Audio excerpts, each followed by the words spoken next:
This week on the Jock and Nerd podcast, we've got a listener-sponsored review of Tony Scott's 1991 buddy action flick, The Last Boy Scout. Geek Boner. Plus, we react to trailers for Avatar 2, The Boys, House of the Dragon, Obi-Wan Kenobi, Cobra Kai, and more, all in this edition of the Jock and Nerd Weekly for Monday, May 16th, 2022. Hey, this is for the Jock and Nerd podcast. This is Simon Rex, a.k.a. Dirt Nasty, baby. You know, I like to listen to the Jock and Nerd podcast when I'm driving to work. Wait a minute, I don't have a job. So I like to listen to it when I'm driving to your mama's house. Ha ha. You tired of boring podcast shows? These guys at Jock and the Nerd are the funniest, most entertaining nerds on earth. So check it out, baby dick. Check. Check one. All right. This is for all you fans out there. Let's give it up. Jock it, we nerd it. We funny, disturb it. We jock it, we nerd it.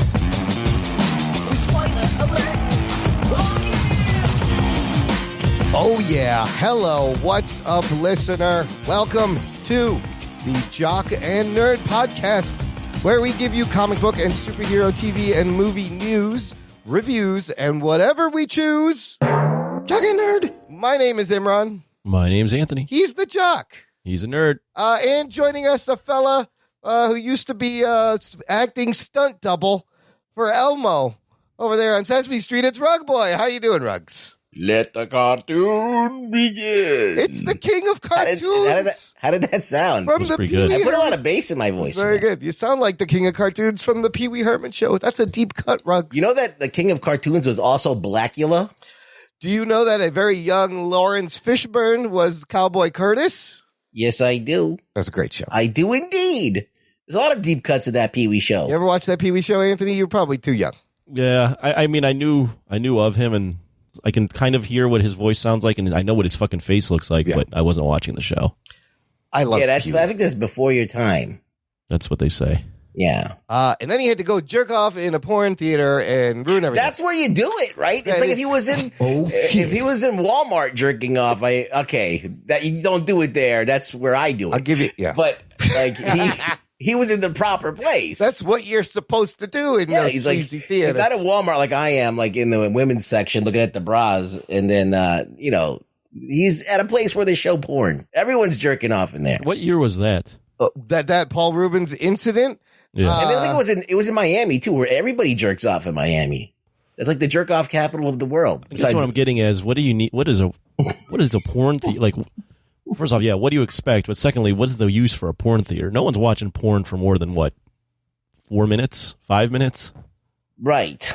This is what you do at a porn theater. You jerk off, you fuck someone, or that's where you do like business deals, like drug deals and stuff. You go in, hey, whatever, while people are fucking. They're not going to watch what you're doing. So that was, here's the headline. Pee-wee's Playhouse star Paul Rubens is arrested for masturbating in an adult theater in 1991. Okay, so it was a while back in the day when porn wasn't as accessible. Yeah, it was back when Times Square still had the sleazy theaters, in Times Square. But you know what? Everyone's forgotten that. Pee-wee's back, man. He's more popular than ever. Everybody still loves the Pee-wee. He's still around. He didn't even die of COVID. No, somehow he survived. Anyways, enough about Pee Wee Herman. Love ya, but we are here to geek out about other things. Let's get into it. The Jock and Nerd podcast. Got a bunch of trailers here in our news segment. Wait, we're not reviewing a Marvel thing? No Marvel. In fact, there isn't even a Marvel trailer in here. Oh, good. No Marvel news. We can take a break. There was a lot. There was a Moon Knight. There was it was a lot. Doctor Strange, a lot of Marvel. We could take a little break, talk about some other things. For instance, a property that was huge 13 years ago, and it's finally coming back. I'm talking about the Avatar movies, Avatar sequel, The Way of the Water. Now, we all watched this trailer. It's The Way of Water. Oh, that's the way. I added a the. That's a very Midwest thing to do. You add the to everything. You're like, I'm going to the Jewels, or I'm going to watch The Friends. I don't know why we do that. It's dumb. We do dumb things. And the We're trailer, people. a lot. We're human beings. we are flawed and illogical. Captain Spock was right. Avatar: The Way of Water is the sequel to James Cameron's Avatar that came out in 2009. So he's been working on his shiz for 13 years. And we all watched this trailer in front of Doctor Strange and the Multiverse of Madness. Then they released it on YouTube. Now the world can see it. I want to know, first of all, what you guys think about the trailer. Because, we talk about how nobody talks about Avatar anymore. Well, this thing in 24 hours was watched by 148 million people on Yeah, YouTube. because nobody cares about James Cameron. Huge 24-hour numbers. Nobody cares. Ruggs, let's start with you. Do you still care about the Cameron? Is the Avatar back? What'd you think of The this? only reason that I'm going to watch this movie is because of James Cameron. And that's it. Like, Avatar, it's basically sets the table for lots of CG and lots of, like, visuals. Yeah. And an experience, like a thrill ride or like or an amusement park ride. So if you're not probably going to get, like, Marvel level, like, world building and, that type of stuff, but you're probably going to be entertained. So I'm up for that. I'm up to see what I almost called him Jason Cameron. Jason Cameron. Jason Cameron. That's James Cameron's evil twin. It's his variant. He's the one with, like, a dark mustache. He's actually nice on set too. Yeah. Yes, he respects He's people. very pleasant. James Cameron, he always has a way with these things. So I'm excited just to see what he's doing. Yeah. So regardless of what it is, he could have been making, like, any movie, and I would be interested to watch it.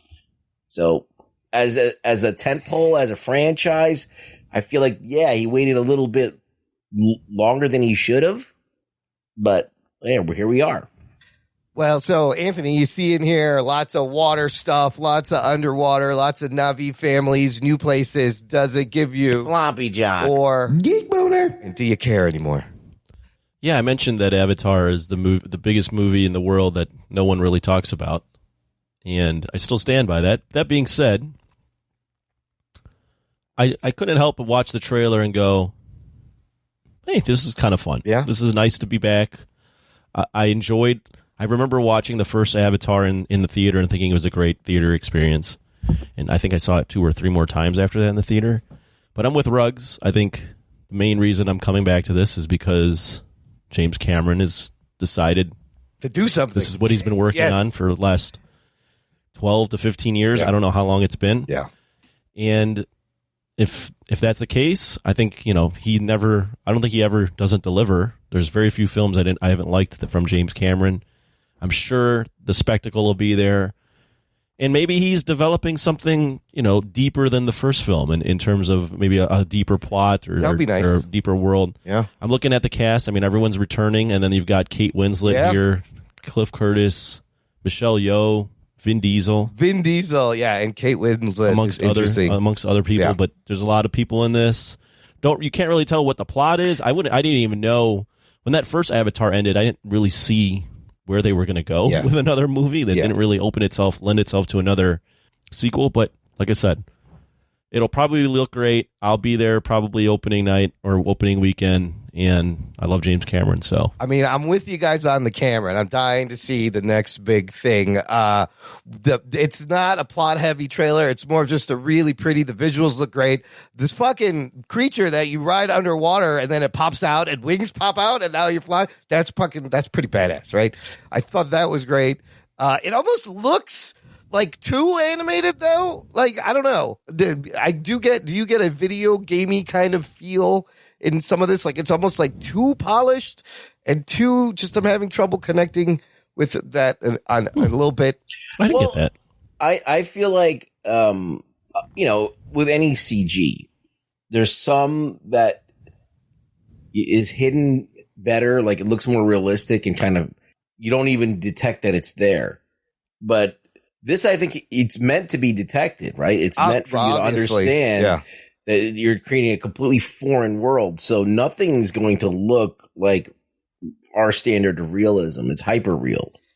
It's that's almost what surreal. it is. It's yes, it's a very surreal, hyper-real. So if that's what he's going for. Like, it does, aside from that, it looks fascinating. He has a budget of $1 billion to work with for all 4 sequels. So it's like $250 million per movie. Like, can I ask you a question about the visuals real quick? Yes. Like, when you saw the opening shots, did you feel like it was just like any effects you'd see in a Marvel movie, or did you feel like it was a cut above? Did you feel like there was any change in quality? In this trailer? Yeah. It kind of looks on par with some of the best stuff that's out there now. See, to me, I thought I looked at it and went, because I remember in 2010 when that first came out that that was revolutionary for then, and when I watched this trailer, I was like, it looks pretty damn good. Yeah, I thought it looked great. Okay. I mean, I think it's going to be a notch. It's definitely going to be 10 years worth of history behind. Like I think it's going to look awesome. I just let's just put like the motion underwater and in comparison with Aquaman. Yeah. I think that's the standard of underwater shit that we've seen as far as fantastical shit that's underwater. So I think that's the bar that we have to measure it by. And I haven't seen Aquaman in a while. Does it still hold up? I don't even know. So that's going to be, I think you're right. That's going to be the make it or break it difference. And ironically, Aquaman was supposed to open on this same date. This is coming out December 16th of this year, and Aquaman moved. Probably a smart thing. Here's, I can give you one thing that he has kind of invented, or he's bringing new to this. He has cracked the process of underwater motion capture. So whereas Aquaman, I think if you saw the behind the scenes, they use CGI to float the hair. They're actually on a harness floating in the air, and they take all that out and makes them look underwater. He is making their actors. Apparently, Kate Winslet had to hold her breath for like 8 fucking minutes in a water tank so he could get mocap data off of her. Wait a minute. You're over it. No way she's holding her breath. That's what I read in an article. No fucking way. Nearly 8 minutes. I guess that would break a world record, wouldn't it? I don't know if it'd break a world record, but you try holding your breath underwater for more than a minute. Tom Cruise held his breath for about 6 to 7 minutes for the one scene in Mission Impossible. Yeah, and was it well, that's Tom Cruise. Rogue Nation? I think with practice, you can work up to that. Dude, that scene is just fucking, I can't believe he did that. He was actually, yeah. Anyways, long times underwater. It's noteworthy. It's noteworthy. Most people can hold their breath for about 1 to 2 minutes.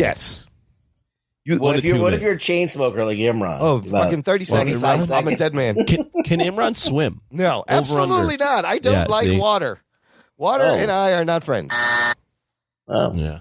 But that's what I think you could train your way up to that. You could. Yeah. You can. I'm just saying 8 minutes is a long time. But I'll tell you what, the underwater motion capture, that gives me geek boner. I think clearly this will have an edge over the Aquaman sequences, even though those are really fun and colorful. This, I think, will be something we've never seen before. James Cameron's a perfectionist. It's fucking Cameron. So it's going to look awesome. Here, let me read the premise real quick on the show. Hello? Yeah, go ahead. Okay. You both were so silent. We're waiting for you to read the fucking thing. Really? You never shut your fucking mouth, and then you shut your mouth for 5 seconds. I thought something was wrong. I was dead for a second. I passed out. Set more than a decade after the events of the first film, Avatar: The Way of Water. He did it too. Midwestern, begins to tell the story of the Sully family, the trouble that follows them, the lengths they go to keep each other safe, the battles they fight to stay alive, and the tragedies they endure. Yeah, so from the trailer, you get a sense of this family, and maybe the tribes are fighting each other. I don't know who the bad guy is. It looks like they have a son, like a human son. Yeah, there's a mix of like a human in there. Yeah, that's weird. The only thing I thought was weird is I remember from the movie that they inhabit bodies of these Na'vi. It's an avatar. It's not really. He's not there. So yeah, if they're inhabiting those bodies, can he produce kids? I guess he can, but then. I thought a lot of those characters died, but then again, they were inhabiting fake bodies. There's some of it. I forget some of the logistics. They are physical bodies, though, right? Rugs? I think they're clones. Oh, they're clones of the Na'vi. They're so it's an actual made body with some of the human DNA, and that way they can look like them. Well, not only that, but that way their brain functions would be the same pathways and all that stuff. So they had to create a hybrid between humans, so they could kind of project their consciousness into these avatars. All I remember is unobtainium. Futuristic shit, yeah. From the first movie. The first movie, by the way, all-time worldwide box office record holder, $2.8 billion, not adjusted for inflation. That's like $3.8 billion in today's money. They are going to re-release the original Avatar September 23rd, ahead of the December 16th Avatar Way of Water. I'm kind of excited. Are we convinced that Avatar will be back, though, with this? Anything can happen. Will it be back? What do you mean by back? Just back. Does that mean make a lot of money? Make a lot of money back in popular culture conversation. I think so, because they've planned to do all these movies to back. And if James Cameron delivers like he usually can, it'll still resonate. I mean, Avatar came out of nowhere and did well. Yeah. And I mean, it's original-ish. I'm wondering what he's holding back.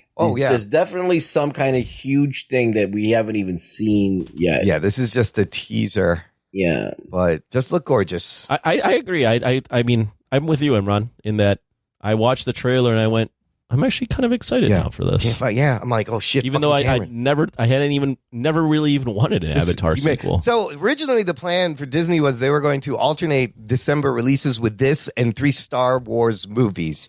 But I don't know if any of the Star Wars movies are going to be coming out, because you don't hear anybody working on a fucking Star Wars movie. So every other year, though, you can expect an Avatar. Avatar. All I got to say, too, about Avatar is that Sam Worthington has to be thanking James Cameron so much, because 10 years ago or so, they were trying to make Sam Worthington a thing. Yeah. They put him in Terminator, Avatar, Clash of the Titans, and everyone realized, he's not a leading man. But Avatar, he still gets his shot to be a leading man in the biggest franchise. Right. He's like, he didn't do the whole get cut up like Camille Nanjiani. He didn't do all that. Well, he didn't need to, because it's all they just CGI him in there. You never see him as him, anyways. Well, it was like him. They were like trying to find big Australian stars. It was him and Jai White. Right. Jai Courtney White or whatever the fuck his name is. And they were both Courtney, like, wait, these guys have no charisma whatsoever. They're both kind of lame and bland, but and it's switchable, interchangeable almost. Avatar, The Way of the Water, it gets a geek boner. I'm gonna give it a geek boner. Listener, what do you think? Let us know. Join the conversation. We have a Facebook group called Jock and Nerd Nation. There's a link in the show description. It is a closed, exclusive group just for you to post things and geek out, and we got spoiler threads, lots of fun things there. Okay, let's move on to our next trailer for a TV show. This came out just today, the day we are recording. The Boys Season 3 official trailer. This is coming out June 3rd on Amazon Prime. And boy, is there a lot of swearing and people exploding in this trailer. I fucking love it. I fucking loved it. But Anthony, are you excited for The Boys Season 3 and what we see here with Homelander glitching out a little bit? Something is wrong with Homelander. Yeah, well, I mean, I think he's just gone off the deep end because, all the females in his life keep going away. And it sounds like the angle they're going with is he's just like, okay, I'm going to stop doing all the corporate bullshit and act like me, and people will still love me, which they do. Yeah. I mean, it looks good. There's always a lot more. What gets everybody is the swearing and the bodies exploding and the superheroes acting inappropriate. But there's a lot of real world analogies they try to make. So I'm curious to see what kind of real world politics they try to tie this into. Yeah, it's kind of Trumpian. I wouldn't say I'm crazy excited because I kind of forgot what happened in the second season since it's been a bit. Yeah, but I'm sure once I catch up, I'll enjoy it for what it is.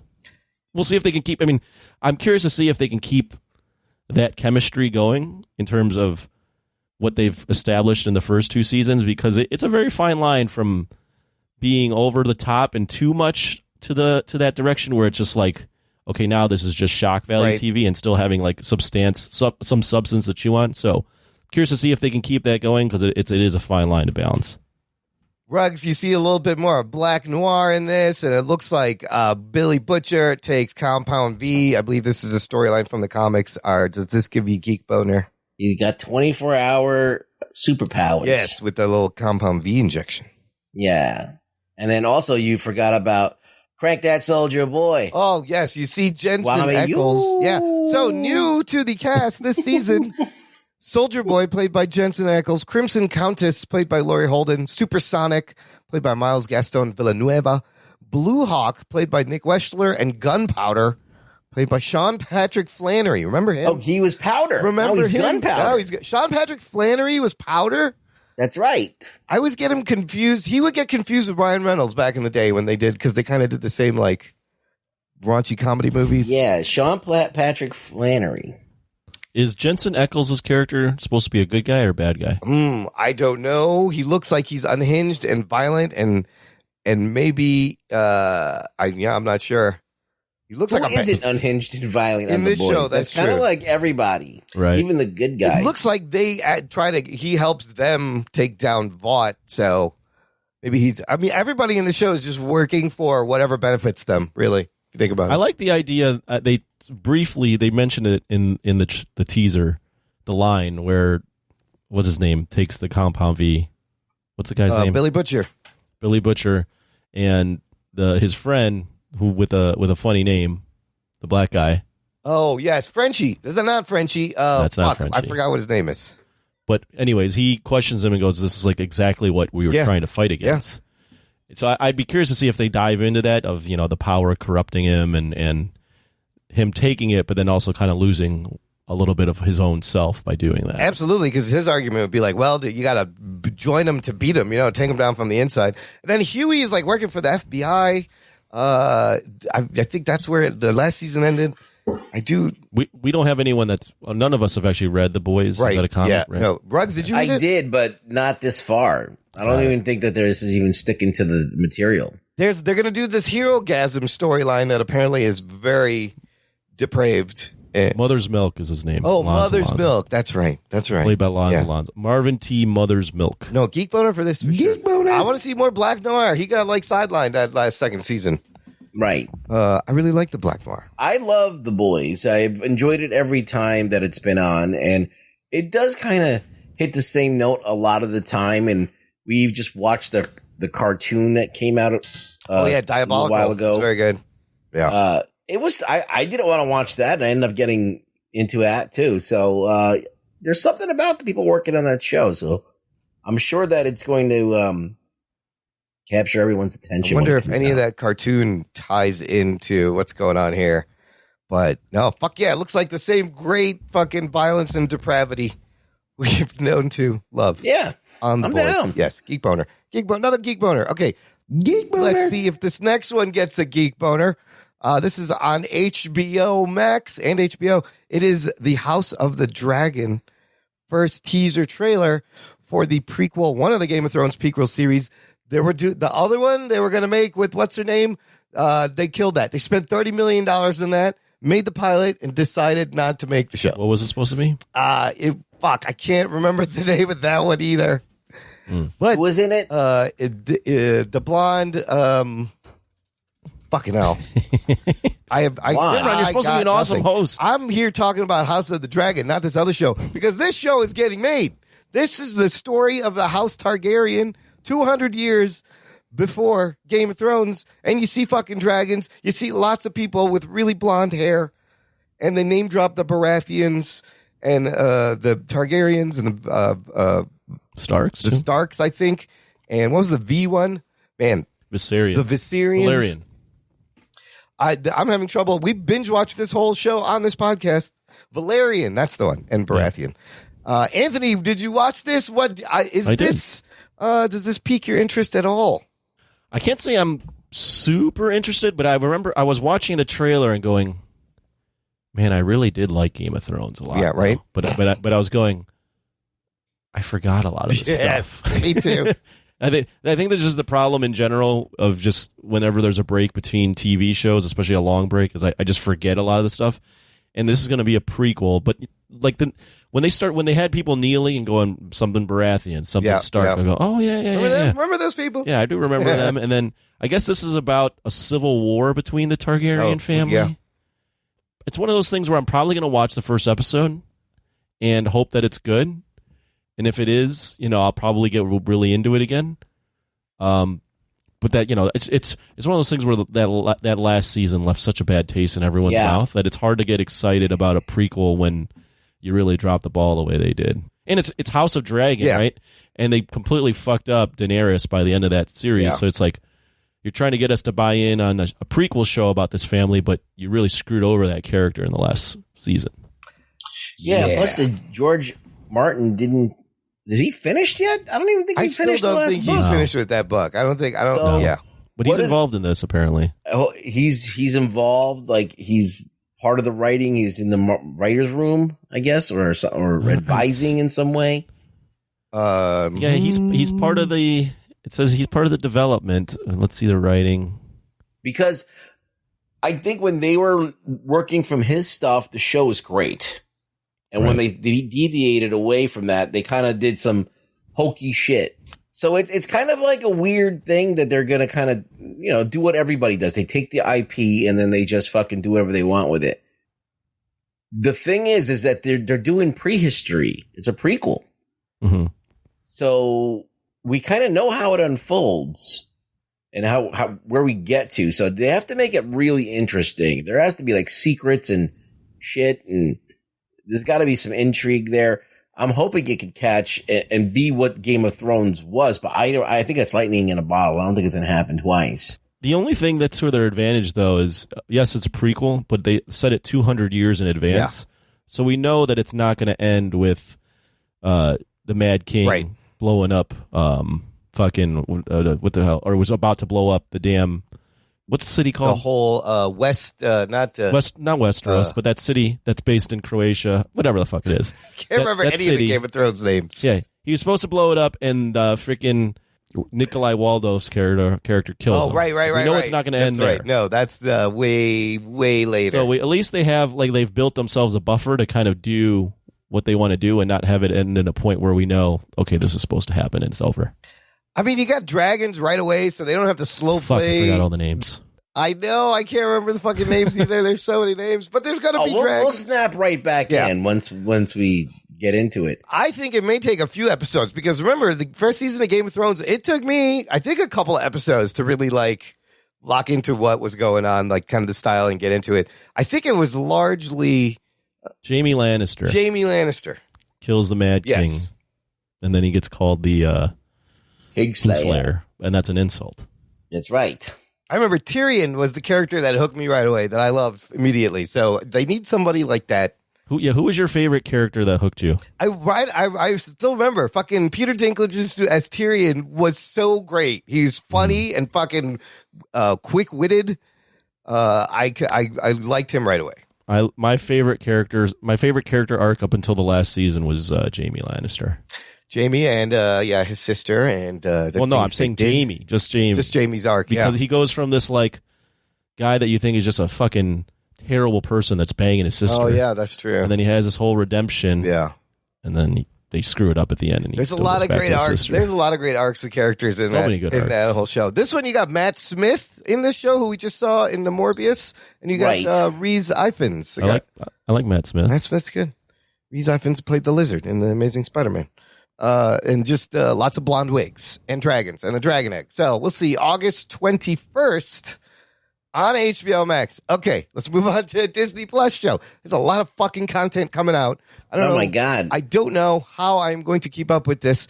Disney Plus announcing they have hit over 137 million subscribers. Oh, shit. More than Wall Street expected. They added 7.9 million subscribers last quarter.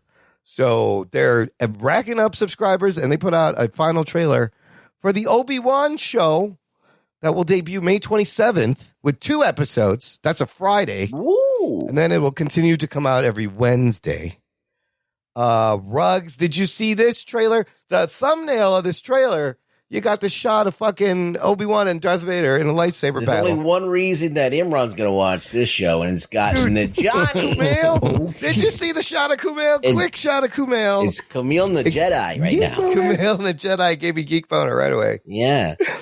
But I'm pumped for this, actually. Whoa, really? I am. Shit. It looks good. I feel like it looks really good. This is definitely more action-packed because first of all, it's pulling all this shit from all of the cartoons, which I love. Yeah. And that's all the Filoni verse. and it's got the Inquisitors. It's got fucking some crazy shit. Now, the problem with Filoniverse is it doesn't really play well with what Lucas had set up because, like, how is all this shit happening? And then, in the movies, like, it seems like Obi-Wan and Darth Vader had never seen each other after what happened on Mustafar. So, whatever. But, there's going to be a confrontation between Vader and Obi-Wan again. Oh, I hope there's many in this series. They better not just have, one big one at the end. I'm going to be upset. And if there's not, that's going to be, people are going to be pissed if they tease like they're going to go get down, but they're not. I mean, how much of Hayden Christensen's voice will you hear? You got to have James Earl Jones. I don't know how you're going to do this. Or he just doesn't talk when he's in this one. Or you just call up James Earl Jones, be like, James, fire up your voice memo thing on your phone. I'm sure Lucasfilm has been like processing James Earl Jones. Oh, maybe they can AI audio it like they do with Mark Hamill. Audio, yes. Holy shit. Could they do that? Or could they take Hayden Christensen's voice delivery and then turn it into James Earl Jones' voice? Yeah, and deep fake it. Yeah. Deep fake the audio. So it's still his performance, but it's just tuned to sound like. What about his face? Are we going to see his? I mean, you cast Hayden Christensen because you have his face. You don't cast him to put a helmet on him and have him talk like James Earl Jones. In the trailer, you see him being like, see him getting suited up, and put together. I think we may see his face. I think you have to, right? I don't see how that makes any sense. Because if you're looking at a young Vader, you got to show his face. In the Rogue One, didn't they? You see, like Darth Vader, he's hanging out in his sauna. Yeah, but it was like a faraway shot, like backlit. You didn't really. Well, they're probably not going to do that in here. Yeah. They're probably going to maybe swoop around the camera. You could see him with. He's in like maybe he's in some kind of, not a Bacta tank, but something like that where he can just that breathe. Fucking Bacta tank. It fixes everything. Like John Travolta, the Bubble Boy. He has like a fucking little broom. He can just, he takes off his fucking black costume. He watches TV, rubs one out. Like he doesn't, He's fucking peeping on Luke from a distance with binoculars, just looking like a creep, I don't think Darth Vader's got a penis. What do you think? That's the bottom half. That shit burned off on Mustafar. Yeah. No, if you watch that movie, dude, that whole bottom half was toast. His Franks and beans were overcooked. Yeah, he's got a unit there now. Yeah, well, you know what? That makes him more focused, though. He's really focused on the mission. He doesn't care about getting laid. He can think with the one head now instead of the two heads. That's why he's a success. Yes, that's what makes him the best fucking dark Sith ever. Get the monkey off his back. I love seeing the old stormtroopers, and we're going to see more. And I love that there's more action because this is the time. I was like, what are they going to do? Because this is the time when Obi-Wan just has to look out for Luke from a distance and not let him know he's there and just watch him. I'm like, well, okay, but what's the show going to be about? So there he's being hunted. 6 episodes. So you'll get 2 on the May 27th and then 4 more. I have 2 comments. Yeah, what'd you think, Anthony? Does this pique your interest at all? We're forcing you to watch all this Star Wars No, not really. shit. It doesn't pique my interest at all. But Sloppy job. I will. It's not because, again, I'm just not a Star Wars guy. Yeah. Everyone knows that listens to the show. 2 things that did pique my interest. 1, Joel Edgerton being in this. I like Joel Edgerton. 2, I like the shot of the stormtroopers marching with whoever the hell they were marching with, and it looked like they were in like Hong Kong, but in space. That looked cool. Yeah, kind of like a Hong Kong cyberpunk Tokyo-esque. And there's the fucking lightsabers. You know who else is in this? O'Shea. Anytime they get out of the desert, I'm cool with it. Yeah. There's some desert. Which we've grown tired of from the last show. But looks like it won't be all desert. O'Shea Jackson Jr., Ice Cube's son, is also in this. Oh. So, look, to me, you got Ice Cube's kid, you got Kumail, and I do like the Joel Edgerton now. I'm fucking all in. Is Kumail... Do people refer to him by one name, or is that just a you thing? It's probably just a me thing, but what other Kumail is there? Like Imran. Now, you can just say Imran. You don't need my last name. There's nobody else. Like Kumail. Kumail is a thing now to me. I'm going to make it a thing. One word, like Prince. Is he Pakistani? He is Pakistani. Okay. He was born there, came here when he was 14, and started doing comedy. He speaks better English than you. No, he doesn't. Well, he's got a better vocabulary than me. You were born here. I was born here. I don't know shit. Indira Varma is in this. One of the now. Who do you think has the more annoying voice? I think that Kumail or Imran. So Kumail kind of sounds like a Pakistani Kermit the Frog, a little bit, right? Come on. Yeah, it's a little bit, but I'll allow it. A little squeaky. I still love the guy. Yeah, he's got an interesting voice. He's got an interesting voice for sure. Okay, moving on. That one's Geek Boner for me too. So far, all of these, I don't know how we're going to keep up. We'll review the first 2 episodes when they come out. There's so much is shit. this? May 27th, the same day the first half of Stranger Things drops also on May 27th, which is like oh my 2 weeks. God. It's too much What shit. a month. Too much shit. Okay. There's another prequel show on Hulu. It's a movie. It's a Predator prequel. They're not done with Predator yet, people. Believe it or not, they're still trying to bring it back. This one's called A Prey. They just put out a real short 1-minute teaser trailer. Anthony, what happens in this teaser trailer? What'd you think? It's very short. It's quite short. It's basically predators hunting. I wouldn't say prehistoric humans because that's not at all the case. But they're hunting.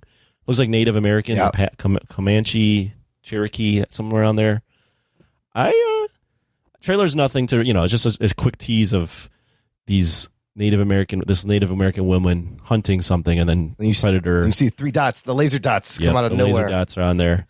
That being said, if they're going to continue this, I like the idea. I like It's like the idea. Apocalypto with predators. Yeah, that could work. Well, the thing is like you either got to up the ante or like make the people helpless, right? The whole thing about Predator is he's hunting people, and they don't know what they're up against. And now you really rewind the clock, and you go with like this woman that is hunting with bows and arrows, and she's up against a predator. Like, how does she win? But Like that already to me is interesting. Doesn't Arnold just kill the predator with a tree? Well, he's also Arnold, so. There's also He just, the 80s. But that predator hit killed him with like a tree. That's that predator it. killed like 9 of the baddest human beings on the planet Earth at that time before Yeah. getting to Arnold. Arnold So did they throw just- some mud on him. They just have to employ the Looney Tunes. Like they just drop an anvil on them. There's a lot of trees here. You could drop one of these trees Yeah. on them, no problem. So apparently the movie's about this woman who's like a hunter, and she's the best in her tribe. And it's like that's kind of conflict because she's a woman. It's 300 years in the past. Yeah, she's a woman, so it's like, oh, what the fuck? She's the best, and she's trying to protect the family because people are like getting knocked out by this predator, but she doesn't know what she's hunting and what it is, the predator. Yeah, Hulu movie. I like it. August 5th. Do you think the predator is going to have boobs too? Could it be a female predator? Ooh, what if it's a female predator? Yeah, that's what I'm saying. That could be interesting. No, you know what? It's a good, I agree. I like the idea of putting it 300 years in the past. We saw that latest The Predator movie, the Shane Black movie. That was awful. Right? And it's funny, we're going to awful. talk about a Shane Black movie. That was not good. Floppy That's John. one of the more disappointing movies I've ever seen just because I thought Shane Black. Right? They haven't made a good Predator movie since the first one. Since the original. So let's take it all the way to the past. And this, you can kind of do anything and make it even do whatever you want, but hopefully make it good. This is being brought to you by, who's directing this? The guy who did 10 Cloverfield Lane, and his name is Dan Trachtenberg. And I don't know any of these people that are in the movie. Well, 10 Cloverfield Lane got a lot of good reviews. It did. So clearly he could do tension and kind of, scary, like a monster movie. So that's what you need. I'm just wondering how invested. It's a Hulu film, so Right. like how good can it be? Like, is Hulu trying to be like a Netflix? Are they trying to? Of course they want in to that be. level? Yeah. If they have this property, Hulu movies they're all right. That Frank Grillo movie is a Hulu movie, right, Ruggs? Yeah, And that wasn't bad. that's boss level. Yeah, Boss Level. That's a Hulu movie. But maybe it's loosely like you wouldn't know. This is like a Predator sequel. The font of the title kind of gives it away, but just by the name. So it's going to be interesting. August 5th on Hulu. Before we get to the last trailer. Geek Boner or Floppy Jock? This one, I'm going to give it a Geek Boner also, because they're trying to fucking make Predator still be a thing and show me something good Predator. It's just like, the Terminators and the Aliens. I know they're not good anymore, but maybe someone can still try and If make this something came out in good. the theater, I wouldn't even bother. That's But if it's- true. Since it's coming out on Hulu, Yes, I might give it a shot. That gives it points for sure that it's going to be. They knew that. Because that's like, that's like A1 property. Yeah. And it's coming to Hulu. So it's like almost like what HBO Max did. They put out their grade A shit on the app. It's like you can't beat it. I would say it was A1 property a long time ago. Yeah. I think everyone now thinks the Predator is a joke. And it's kind of where it belongs, like on Hulu. Yeah, do it on Hulu. And Unfortunately, but doesn't mean it has to be shit. No, that's true. It's all in the You writing. don't have to make shit. Patrick Asen writing the screenplay. It's all in the writing. Okay, I saved the best one for last. Before we get to that, listener, check out our TeePublic shop where you could get awesome swag from this Jock and Nerd podcast with our logo with Rug Boy Space. Jock and Nerd. You can get mugs, cell phone cases, tote bags, T-shirts, hoodies, tank tops. Lots of fun stuff. Lots of different designs and styles. Link in the show description. Okay, we have a trailer and a date announcement for Cobra Kai Season 5. I'm already going to give it a geek boner. It doesn't even matter what this thing looks like. We don't have to wait a year. Remember, Season 4 came out December 31st. It was New Year's Eve. Now, Season 5, September 9th. So, okay, cool. Yeah, that's fantastic. Anthony, we kind of knew what was kind of going into this, but they're fleshing out a little bit where our characters end up after last season with Terry Silver running Cobra Kai and Johnny taking Robbie to find Miguel in Mexico. What'd you think? So I think I don't know how many seasons do they have planned still? I hope this is the last one. No, they're not. They This is may not the last have one or two more.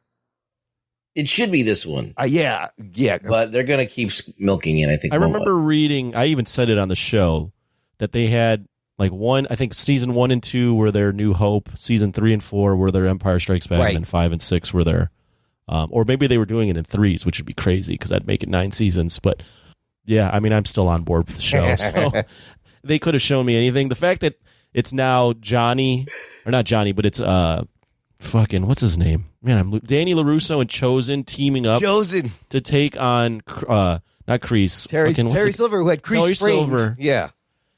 Which, like, now you have 3 old movies, like 3 of the movies all intertwining there, like things you thought you would never see. You have Johnny hunting or looking for his son, or looking for his surrogate son with his son in Mexico. Yep. I like the fact that they've split them up now. Yeah. Because it was almost getting redundant with Johnny and Danny bickering. So the fact that they split them up and now that's 2 side missions is kind of, I think is smart. I don't know how they keep doing it and how they keep, this show should not work at all. Right. But the fact that it keeps working, and now we're in season 5 and we have, like I said, what I just mentioned, Chosen versus Terry Silver and pulling out nunchucks to potentially kill him. He's got, those are size. And then Chosen's got size at the end. Yeah, too. like Raphael. Like Raphael. So I don't know. I don't know if they'll pull it off. They probably, I believe they will. I believe in them, and I've loved this show, and there needs to be more people that are creative that can pick things up from the 80s and spin them in a way like this. It works so well to keep this franchise. I mean, Johnny Lawrence is kicking a dude holding a surfboard and kicks a surfboard. This is going to be, he's fighting in bar. It's going to be amazingly ridiculous. Rugs, Geek Boner, Floppy Jock, what do you think? No, I'm all in. This is another Geek Boner. I know that eventually it's going to be too much, but at this point, it's like when you're like, I could still like probably house 2 more slices of pizza. Yeah. And that's how I feel like. I'm like, more seasons you can probably milk. Yeah, before I hate myself, it's like I could still probably fit 2 more in. So I just love like the shot where you see they're opening Cobra Kai dojos all over the valley, and there's a map. Just like this idea that like the valley there's nothing else around. It's like the most important place in California. There's fucking karate tournaments. Have you been to the valley? And the dojos in the valley, and they're taking over the world. It's the promised land. It's the promised land. I just love that feeling. It's so funny. Listen, real estate, like, it's $4 million for a closet. Yeah, I don't know how he's affording all these Cobra Kais. They must have a lot of students after, because the whole world watched. He's got the tournament. That dude. Yeah, Terry Silver. Oh yeah, he is rich too. That's right. He is rich because of was it toxic sludge or something? Oh, yeah. He was like getting rid of toxic waste. From, They're like, showing clips from Karate nefarious Kid corporations. 3 in this trailer, which is also great. Well, because they're rehashing the old training. Yeah. Oh yeah. He was doing with Danny LaRusso, but he's doing it with old girl. I forget her. See, I'm forgetting everyone's fucking name. Corey. Corey. Yeah. I predict John Kreese somehow gets his name cleared, comes back and joins forces with Chosen and Danny, and He will. and then they're gonna fight him. They're gonna lose, and at the last minute, Johnny Lawrence shows up with fucking Miguel and Robbie, and they just fucking take them all down. That's what they need. You know what they need to do? You basically stated it, but Yeah. I'm going to restate it Yeah. in a way that just would be so fucking hilarious. It's just a giant like gang fight, right? Yes. And it's Chosen, Danny, and his girl show up. Yeah. Right? Yeah. The girl, his little daughter. Oh yeah. Sam. And then his son shows up, right? But like they have the son. all the Cobra Kai's like there, like it's just like Thanos style, Yeah. where it's all the fucking aliens, but it's all the dojo, like every single member. Oh my god, that would be Cobra Kai. amazing. Yes. And then like all the kids like rise up, right? And then you have Kreese show up, and then you Yes. have Johnny show up, and then you have the Miguel and Robbie show up, and then you fucking bring back like fucking Mr. Miyagi's like son or Oh, something like shit, that. yeah. Or you bring back someone else, and it's just like Avengers style. Then Elizabeth And Shue shows up, and she's been training secretly in karate this whole yes, time. you used to have I Elizabeth forgot Shue. about Hillary Swank. Oh, and then Hillary Swank. Swank drops out of the sky from a helicopter. Tamiko or whatever her name was. Kumiko, From yes, from the yeah. second one, and they all show yes. up, and then it all lines up, and then you get to Danny LaRusso and Johnny Lawrence, and they both put on their fucking headbands, and they're like Miyagi-Do, fight, and then they fucking run at There him. needs dude. to be a lineup, and they need to run at They need each to do other. that. Brie Larson has to show up and go, "Hey, Danny LaRusso, you got something for me?" And then there's a shot of just all the female characters in the corner for some reason. Why are you all bunched up together over here? Yes, Captain Marvel shows Yeah, up. a great showdown. They gotta have where it's just like a gigantic showdown between Where they all just the villains. so it's just like a line of Yes. one Yes. team versus In the the other. street, They run, yes. like in Civil War, Yes. they run towards each other. Like Absolutely. I was thinking Endgame even type, Yeah. but like Kreese, like he comes out of a coffin, and, like, Like it's pro wrestling. This all and Johnny Lawrence like gets dropped down like Rambo style from Yeah. a helicopter. somebody you know? has to do a superhero landing. Oh, that'd be Johnny Lawrence. And it's all Yeah. happens in the parking lot of a strip mall. And it's Yeah. And Danny LaRusso's like crane kick, ready to no, go. it's got to be a golf and stuff. golf. This has to go down a golf and Oh, it's stuff. Golf and stuff. Or like a mini golf fucking course. The That'd be thing is, fun. like, that sounds so ridiculous. you could but do it. I would watch people every love it. second You of could, it. and Oh, they yeah. could do it, and it would totally work in this show. Like it would. Because that's the way they're building it. Yeah. Is that Terry Silver is the big bad? They've built it in a way that everyone has a shade of gray in them. Yep. Even Terry Silver at some point in the show, they like explain away that he's just like an addict and he was on the straight and narrow, but he had a drink and now he's back down the fucking bad path. So it's like all these guys have kind of been redeemed, but they can still. They need to take out a big bad. And it's got to be. I think Terry Silver is the big bad. You now. do it like sympathize with every character, right? They're like they all some have point they do something. that. Yeah, I just think it's so absurd, but so great that and so many people in this country, so many people in the world are like captured by this idea of like this karate tournament. Right? That's that, like the it's so funniest thing. meaningless. I It's like one know. of the most meaningless. Like, have you ever been to a karate tournament? There's like nobody there. No, this No is like one. the biggest sporting event in fucking America Yeah, in this show. it's It's so amazing. great. I love that. I just love that they're just committed to that. All right, look, if that's not enough, listener, I have a link in the show notes, an article from Gizmodo titled 22 Summer TV Shows to Add to Your Nerdy Watch List. Oh my Okay, God. there's lots of great stuff. You can click it. You can go through the slideshow. There's a Resident Evil show on Netflix that's coming out that may or may not be. There's so much shit that's going to be coming out this year. I don't know what I'm going to do. We're going to try to keep up. We'll take a break, though, right now. Play some promos. Come back. Review a cult 90s buddy cop action movie right after this. After these messages, we'll be right back. My name's Donnie, and I host the Adulting with Donnie podcast. I started this show as a way to offload some of my thoughts every week, and I quickly found out that I wasn't really alone in those thoughts, and I was connecting with other people who kind of felt the same way as me. So join me each week as I pour some whiskey and offload some thoughts about news, entertainment, politics, just whatever might come to my head during the week. So that's the Adulting with Donnie podcast, and you can find it anywhere that awful podcasts are served, and also great podcasts. Attention podcast listeners and YouTube watchers. I'm Logan, the host of Mostly Superheroes, a weekly pursuit for the world's best stories with an emphasis on live-action superhero stuff. Every week, join me, PC Mike, The Giggler, Scotty Scoop, and Carrie as we talk MCU, DCU, books, TV, movies, and more. MostlySuperheroes.com is where you want to be. Watch us on YouTube, listen where you get your podcast, and we'll see you Sunday on Patreon. Enjoy the rest of the show. Doc and Nerd. Listener, if you like the show, join our fan club. Visit jockandnerd.com/Patreon. Jock and Nerd. And you can support this very show on a monthly or annual basis, and you get cool things like an exclusive RSS feed where the shows come out a little bit early. There's some bonus content. Anthony's been reviewing a lot of 80s action movies on there. We got to put our instant reactions, post shows, a lot of fun stuff. You get access to our private Discord hangout on certain tiers where we do a monthly geek hangout, and I'm there. You could see my fucking ugly face. And you don't have to put your camera on, but I always have mine on because, you know, you look at me and you smile. That's what you're paying for. That's what you're paying for. Look at this beard. This month's hangout is this week. It's tomorrow as the show posts, Thursday, May 19th, 8 p.m. Central Time. I'll be there. Maybe Ruggs will be there. Anthony probably won't be there. You never know what's going to happen. And I'm waiting for Anthony to chime in, but he's just not doing it. I'm just going to sit here. He's not going to be there. He doesn't want to acknowledge that he's not going to be anywhere near this thing. Listen, I'll be there. Oh, you'll be there, Rux. Unless I fall asleep. And then if everyone wakes me up, I'll show up. I will fucking wake you up and get you there. It's Thursday. I'm usually drunk by 1 p.m. Oh, so. Perfect. That's perfect timing.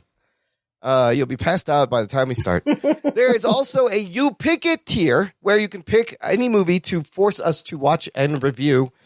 And that's a lot of fun. We've done a lot of those, and we're going to do one of those right now. Oh, a Patreon review. Doing a Patreon movie. Sign up, jockandnerd.com/Patreon. Get your own Patreon movie done. This week's movie review is 1991's The Last Boy Scout. Here's your spoilers, I guess. Strap yourselves in, you fucks. Spoiler time. This one's sponsored by, dedicated to listener and patron Ron S. Hans. A long time. He has been a patron of ours, guys, for 62 months. Oh, shit. Whoa. That is a little over 5 years of patronage. Whoa. Ron, you are the man. Can't thank you enough. That's awesome. That's amazing. So, Ron has picked The Last Boy Scout for us, this movie on Rotten Tomatoes. Out of 37 reviews on the tomato meter, it's sitting at a 46%. Whoa. 5.3 out of 10. There's only 37 actual critic reviews, though. All right.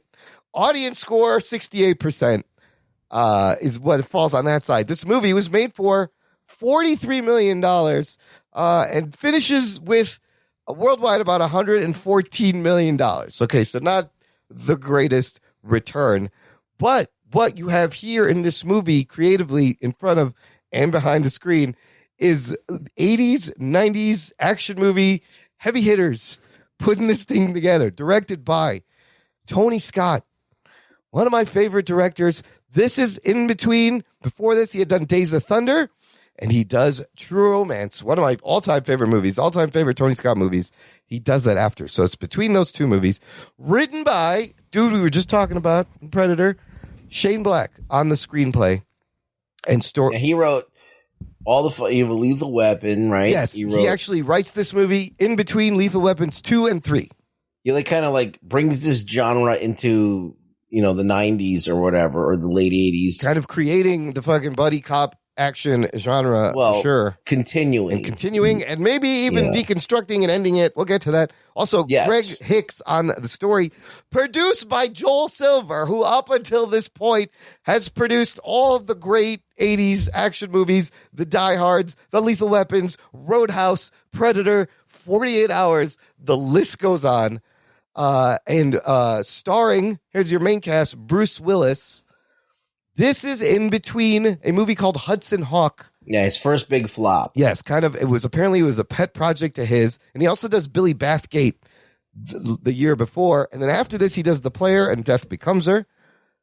Joining him, Damon Wayans, who is doing this between a voice and Look Who's Talking To, and Mo Money. Remember Mo Money? He wrote and directed that shit. But he's famous for being in Living Color. That was his big claim to fame. During this time, he is currently a cast member on In Living Color. Everybody was watching that show. Yes. I mean, it was hugely popular. I mean, you had Jim Carrey and the Keenan Ivory Wayans, and everybody's career blows up. It was like the Chappelle show of its time. It was very, very racy and ahead of its time. Like, I don't know if you could pull that shit. David Allen Greer. No. Lots of great, funny people. Also in this movie. Was it like a Saturday Night Live with black people? Yeah, exactly. It was a sketch comedy show. They had the J-Lo. J-Lo was leading the Fly Girls, so they have these hip hop dancers, but also they would bring on major hip hop of the era, like Tribe Called Quest, De La Soul. All these people would perform on the show. So there would be dancing, there'd be a musical guest, and there would be skits and characters. You never seen In Living Color, Anthony? Jim Carrey was on it. I don't think I've ever. I don't know if I've ever watched it. If you like the Chappelle Show, you'll fucking love In Living Color. It's a direct line from In Living Color to the Chappelle Show. Well, I think that the Chappelle Show took it to another level. Yeah. But this was definitely like this was like Saturday Night Live, but way hipper, way cooler, way more like was made for a younger audience Fox, too. primetime Fox weekend television, right? Yeah. Saturday Night Live was kind of stuffy a little bit. At that this time. was a little bit less. This was more like check out In Living Color. Fantastic show. A couple other people in the cast. You got Taylor Negron as bad guy Milo, and Halle Berry as Corey. We'll get to these other people as we get to them. But your main cast, you're looking at Bruce Willis, Damon Wayans. Anthony, have you ever seen this movie before? I have not. Oh, wonderful. I've seen this. I literally watched it. I finished it about 5 minutes before we were supposed to start recording. For the first time. Ruggs, you've seen this movie many times, I'm sure, right? Yeah, but it had been a while since I've watched it, and then I caught it the other day. Same here. Well, this was the show. This was a movie that you were going to potentially pick when we were doing our 80s. Yeah, not 80s, but our I action think it movies. covers all the bases. So. Yes, absolutely. It is outside of the actual 80s decade, but we'll get into how it is exactly in line with our 80s action movie tournament. Okay, so yeah, I've seen this movie multiple times. Also, I hadn't seen it for a while, so it's great rewatching. Anthony, what happens in The Last Boy Scout?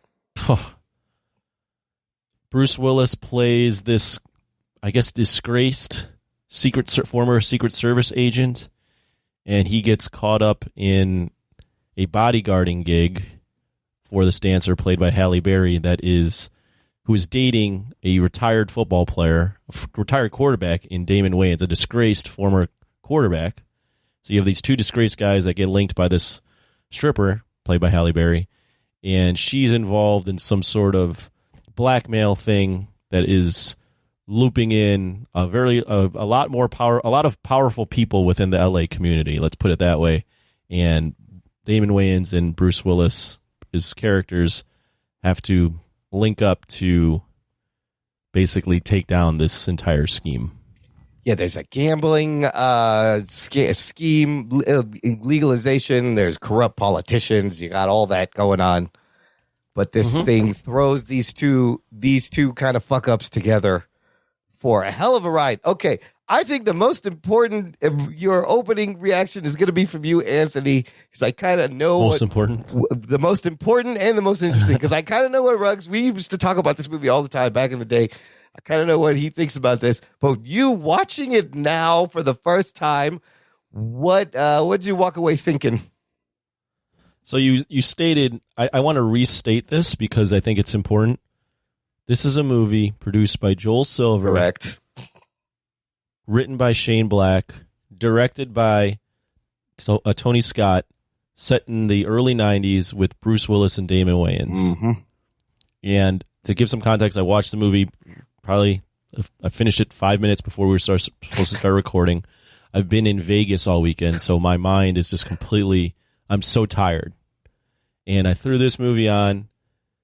God damn it, that is exactly what I needed. Yes! The amount of cocaine that is fueling this entire production was I didn't take any cocaine, but I felt like you did. I felt like I sniffed an entire jar of cocaine, Johnny Depp style, after watching this damn movie. This is like Roadhouse for me, where it's so stupid, but it's so fucking awesome. I fucking love it. Oh my god! Oh wow! I can't believe he put all the cards on the table right away. Because honestly, I was worried because of some of the reactions we've had in the past. This is what Die Hard 2 should have been. Well, this is to me. Okay, first of all, the name of this movie was Die Hard. Originally, he was calling this Die Hard, and but then Joel Silver took it. Yes, and put it on and slapped it on another movie. This was to me what Last Action Hero wanted to be. Right. It's like Last Action Hero wanted to be a commentary on action movies, but they put that stupid kid in here, and they tried to make it lighthearted. But this is the most nihilistic. Oh God! Like it tells you, like it's like, listen, we're gonna show you how misogynistic and nihilistic we could be. Everybody's a piece of shit in this movie. Yep. Everybody's hyper violent. Yep. Even the last Boy Scout, which is Bruce Willis, like he can't even follow his own code of conduct. All right. There's inept fucking detectives that don't know what the fuck is going on. People just getting murdered and straight up like fucking like Halle Berry gets like fucking blown away like it was like Bonnie and Clyde or something. Machine gun down is very shocking. There's a lot of like, oh shit. And there's like a lot like he hates his wife. He you know, it's like there's a guy in the closet, just like in Last Action Hero. So like, a lot of this shit is to me, it's like this is the grittier Last Action Hero. It's the grittier commentary on buddy cop movies. It's a grittier. I mean, the way it opens, the opening with the fucking is so the football shocking. Yes. thing. Oh my god! Let's and talk Billy about that. Blanks, the fucking Tybo guy, blows his brains out because he's getting yelled at about fucking betting. He's shooting people on the field. Oh my god! That football opening is like you're like, what the fuck? How fucking insane is that? Sets the tone of the cynical, dark, nihilistic view. This is a very mean movie. It's very mean. Everybody's an asshole. It's not done on accident. No, it works. Shane Black wrote this after a bad breakup, is what I've read. Yep.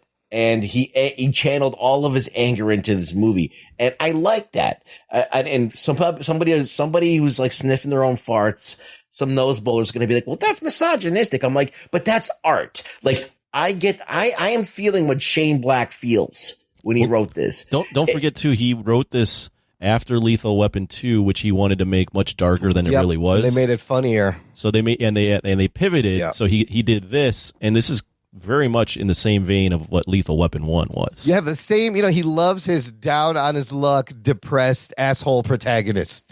Not only down on their luck, but like somewhat on the edge of like suicide. Of snapping. Yes, always on the edge of suicide. I mean, at one point Bruce Willis' character reaches down, he sees a cigarette on the floor. He's like, I'm a lowlife, huh? And he's reaching down to pick up a cigarette. I'm like, man. Yeah. Even I've never done that shit. That's fucking low. Yeah, it's pretty fucking bad. But I mean, I've been watching a lot of these 80s movies in preparation for like our big 80s showdown. Yeah. Like 48 Hours I just watched, and I forgot how great that movie was. Oh, you gotta talk about that. And what are we watching? Oh, sure. Yeah. But yeah, like there's a certain DNA to these movies. There is a DNA that is there. Yeah. And it's, we have lost that. And I think, and it's fine. It makes things that come and go, things that are no longer, but just remembering what it was like that these things were just, we would just accept these things as they were, as entertainment. I think that's, I sit down and watch these movies and I'm like, they would never make them today, but I was thoroughly entertained. Just like Roadhouse is ridiculous. Yeah. Yep. And all of that stuff. I don't know. I think it's fun. I don't know if it's a good movie. I can't tell you if it's a good movie because I'm clouded by my affection, my affinity for like these cop movies and this kind of like idea that they don't have anymore. It's just kind of like they're freewheeling. They're shooting from the hip. They're just like making shit happen. Well, I'll tell you why I think it is a good movie. And I think there's one main reason. I think Bruce Willis is fucking awesome in this movie. He's perfect in this role. I think his charisma, his diehard charisma just floats right over into this. And right. I feel like there was always like maybe some sort of debate on who was the better everyman action hero. Like, was it Bruce Willis or was it Mel Gibson? Right, Like, right.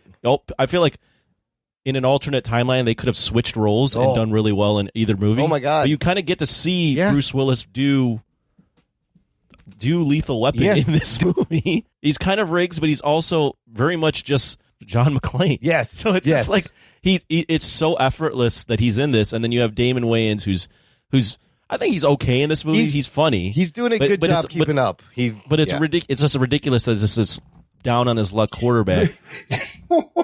When you talk about Damon Wayans, remember he just fell like he fucking 50 feet. Oh yeah, they just throw him off the bridge onto the car, and he just gets up, and bounces off the car.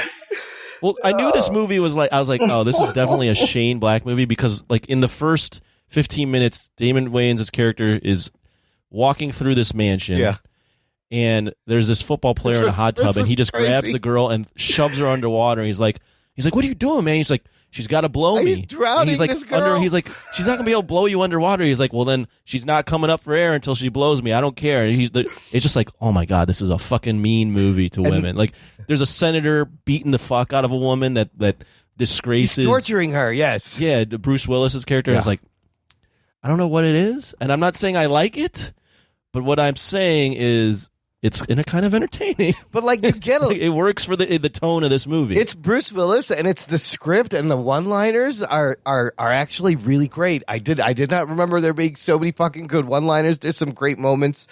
But then you get the actress that was in the Halloween movies. Oh yes, just swearing the a daughter. storm up. Oh my God, the sweariest 13-year-old Daniel Harris playing Darian. The sweariest 13-year-old. She calls her dad an asshole. Tells him to you're a fuck up. She calls him a fuck up, and then she's just reckless, and she's fucking Catch which movie she's watching? What movie was she watching? Lethal Weapon. Oh, she was watching Lethal Weapon. She's pointing guns at Damon Wayans and shit, this fucking girl. And of course, they do reconcile, and she saves the day at the end. Right. But man, I've never seen 13-year-olds swear so much. That was fucking great. But it works because you definitely feel like, oh, that's Bruce Willis's daughter. Yeah. Yeah. If she had a dad like that, she would be swearing up a storm too. I mean, again, Joe Hollenbeck is his named character. You get so much character insight right from when you meet him. What an intro where he's passed out in the car. And the kids put a dead squirrel. He pulls a gun on the kids. And then later he's like, I don't know what happened. I may have fucked a squirrel and don't remember. Yeah. I think I fucked a squirrel. I think I fucked a squirrel. You know, him and Jimmy are always messing up. They're destroying evidence. But then you learn about how he saved. Fast forward eats the tape. Fast forward eats the tape. But this man saved the president's life. He is a national hero. And then he was, and that president is like a couple degrees less of what Jimmy Carter really looked like, which is funny as hell. He looked a lot like him. Yeah. And then, the senator, he witnesses the senator torturing this girl, and the senator has him tossed, and he has to fucking save the senator's life and avenge the death of the guy that was fucking his wife behind his back, like his best friend's cheating on her. Fucking his wife, and made him take a mission to basically set him up on a death because he knew he would kill him. Piece of shit. And then that dude, well, he was banging Tila, so you know. And that dude fucking blows up, and then Halle Berry gets murdered, and there's so many shocking deaths in the beginning. You're like, what the fuck? What a great roller coaster ride! A lot like the pacing of True Romance, just a fucking roller coaster ride. You ever notice that Bruce Willis never gets arrested, or even though the cops are on his ass, or he's wanted for murder. Yeah, the guy's like, get him in here, and then they just never get him. You have that's awesome. You have Shane Black being with his dark nihilistic writing. You have Bruce Willis at the top of his game, and then you have Tony Scott shooting it in a way that makes it look really cinematic, right? Where it's a lot of the sunset stuff, a lot of flares, shadow lighting, lighting through blinds, backlit stuff. So it all looks. I love it. It all looks A level. Even though the subject matter is in the trash, just depraved. Oh yeah, I love his lighting and his fiction. directing style is so good. And if you should watch Crimson Tide is very similar to Romance again. Just it reminded me. Everyone's a little disheveled, a little sweaty. Looks like they've probably had a little bit too much to drink, but have to like be out there and run around in LA. Bruce Willis looks hungover. Everybody's as fuck. hungover all the time. Dude, this movie it has everything. It has car chases, fist fights, shootouts, explosions. It has briefcases filled with money and bombs. It has people on fire. It has a bad guy falling into the fucking blades of a helicopter in the air in front of a crowd of people. Just getting It has one of my favorite bad guy lines of all time. Which one? By Milo? Milo's a good bad guy. Yeah, this gun has too many bullets in it. Oh, yeah. He's like, the officer pulls him over. He's like, is there a problem? He's like, yes, there is, officer. This gun has too many bullets in it. Fucking blows away. I'm like, oh, fuck. He's bad. What a great line. I love when Bruce Willis asks for the match or asks for the cigarette with the bad where he's in the bad guy's pool house, gets a cigarette. Asks for a light. The guy punches him in the face. He's like, "Dude, touch me again. I'll kill you. I need another light, and I need another cigarette." The guy does it, punches him again, and he punches him so hard in the nose that he dies. And the other bad guy's like, he punched his nose into his brain. Oh my God, Anthony, you don't understand. That moment has stuck with me for so long. The one punch kill, cracking the nose, shoving it in the brain. I was like, holy shit, that's the most badass shit I've ever seen. And then they're like, he's like I need a drink, and the guy's like, get his dead body out of here and make this man a drink. Yeah, gets his fucking respect. I mean, some of the lines are great. He's like, hey, fuckface. He goes, I'm fuckface. He's asshole. And then when the repeat callback jokes are like, you are a bastard, and he's like, and then some.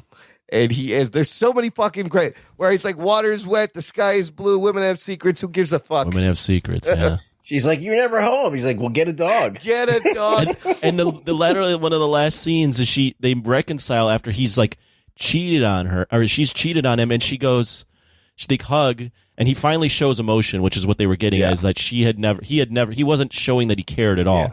Like she was trying to get a rise out of him, and he cries, and she goes, I'm gonna get a dog. And they hug, and you're like, oh, okay. But they're back together. Yeah, they're back together, but he's going, fuck you, Sarah. And saying it like, I love you, Sarah. But then he goes, fuck you. If the cops, you're a lying bitch. If the cops were in here, I'd spit in your face. Well, he's repeating what she said She earlier. wants him to do that. She feels guilty, yeah. Right. The whole downfall of the relationship is he didn't show that he cared. So she was trying to get a rise out of him. He took his cheating wife back. Yeah. And the daughter comes around too. It's kind of a cute tag scene where she's finally respecting her father. She gets to hang out with. But I love how the movie is like self-aware and almost. Oh yeah, it's totally. Right? I think at that very end, he's like telling him how to be an action star. He's like, you got to do this. You got to do that. It's the 90s. You can't just hit someone. You got to say something cool first. He goes, you got to say something cool first. He's like, how about I'll be back? He's like, nah, that one doesn't work. And then he's like, what about if you get hit with a surfboard? And Jamie Wayne goes, surf's up, my dude.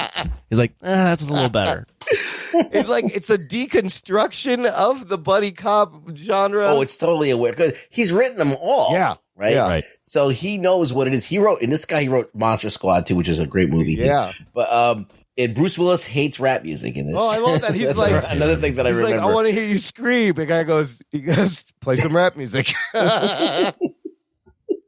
Like I just remember every place that he went, he didn't like the music. How about the scene at the end where they're at the football stadium and Damon Williams is playing quarterback and he has his hand like it should have been blown off. I don't know how he got shot through the hand. Shoots him point blank in the hand, but he has to get the senator down. So the whole plot here is they're about to snipe the senator. The bad guys are about to snipe the senator and they're trying to get the senator's attention. So Damon Wayans gets on the football field, jumps on a horse, takes a football, and hits the senator in the nose with the football. That's got to be at least a 200-yard throw. He is the most on a horse with a bullet through his face. With a bullet through his hand. With a bullet through his hand, he throws the football accurately on a horse. Well, and it intercepts the bullet and hits the guy in the nose. They established that in the beginning with the guy drowning the girl. Right. He throws the football, breaks the guy's nose with a football. But yeah, the timing on that was unbelievable.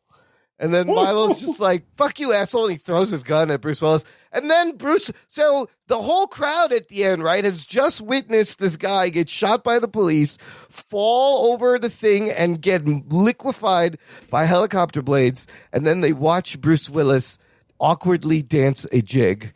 And then they all start fucking cheering for him. As they should.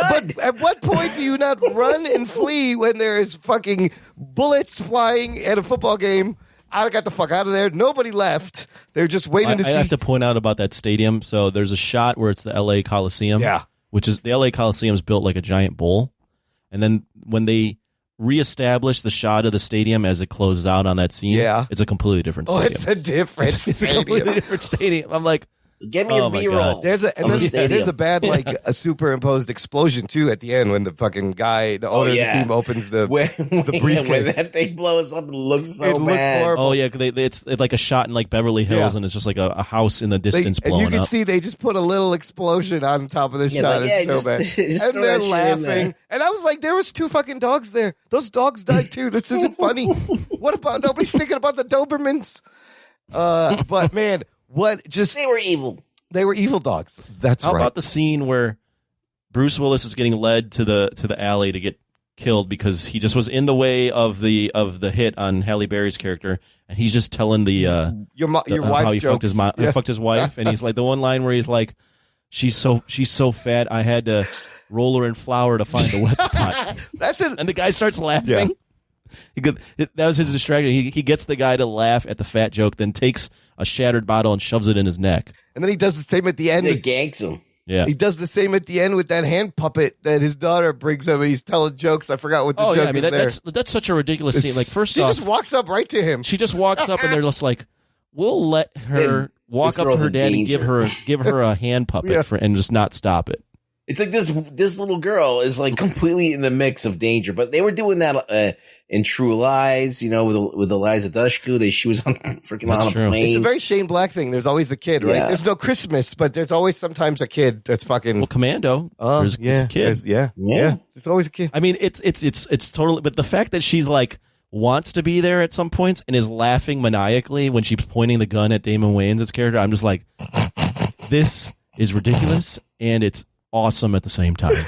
Oh yeah, she like she doesn't think her dad is cool until he's hanging out with this football player that she knows. And then yes. But then he's just murdering people in front of her too and putting her in fire. And I think that the guy, the football player, was like in awe that he's like, this guy, the president or whatever. He's like, yeah, whatever.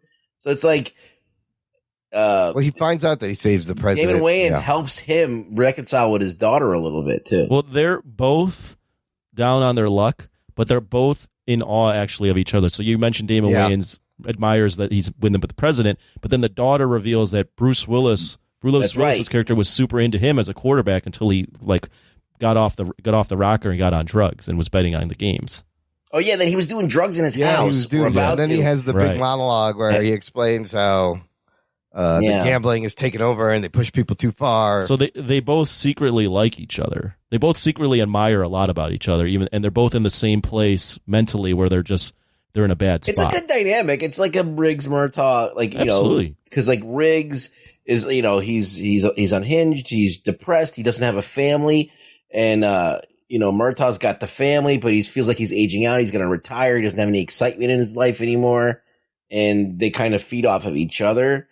And this is kind of like a very similar thing. What's funny is behind the scene production note, apparently Damon Wayans, Bruce Willis hated each other. Did not work well together.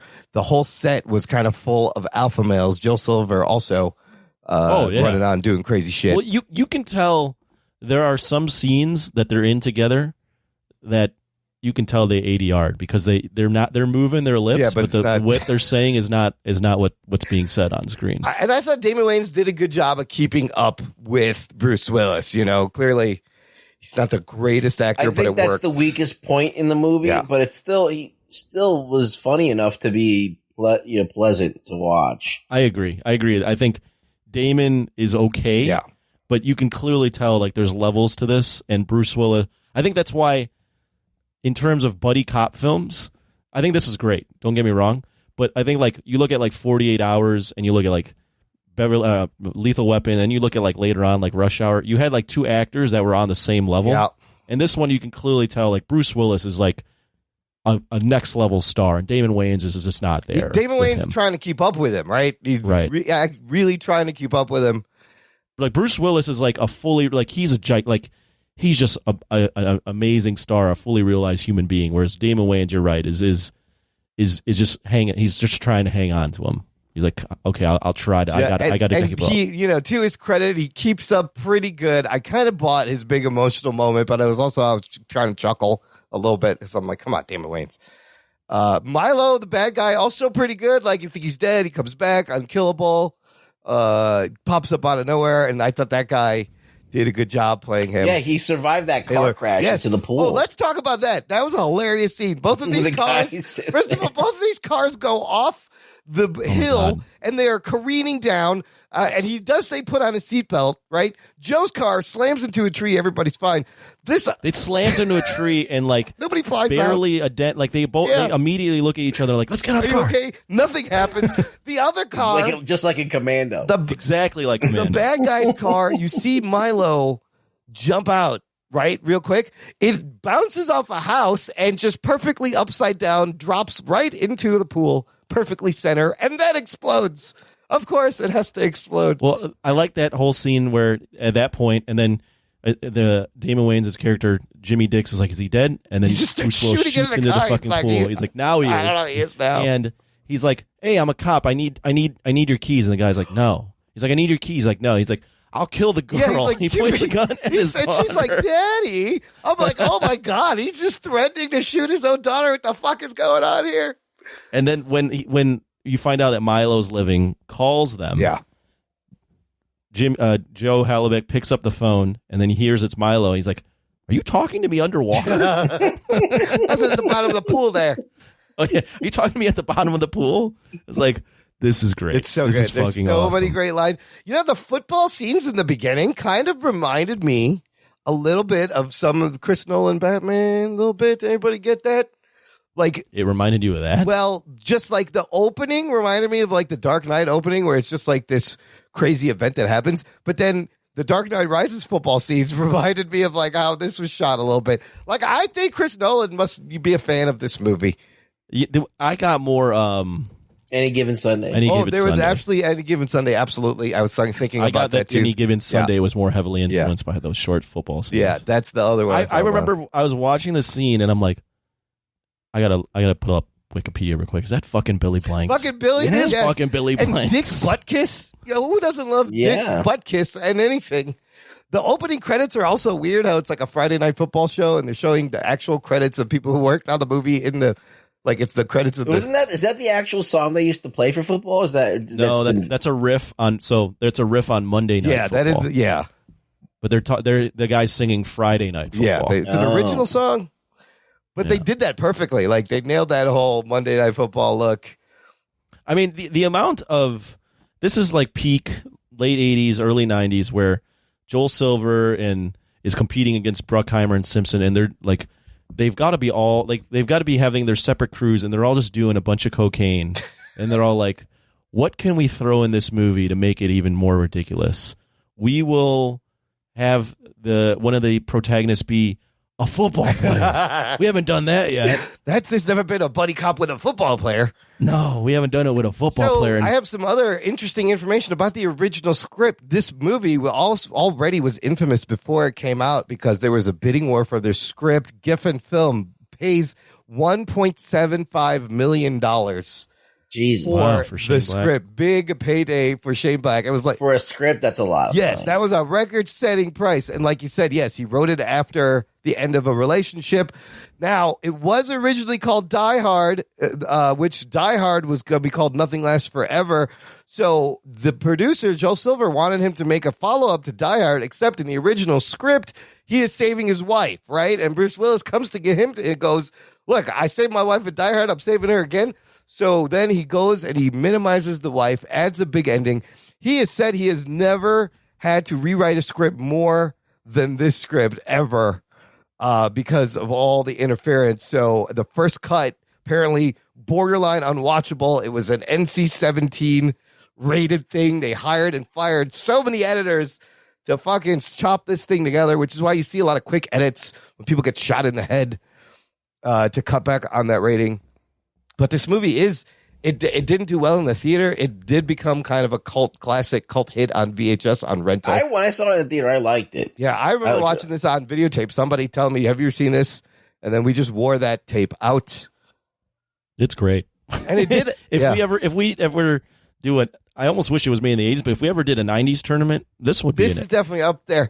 And Bruce Willis does shake off kind of the stink of Hudson Hawk, which is another Patreon movie pick we have to do. The movie he did before this.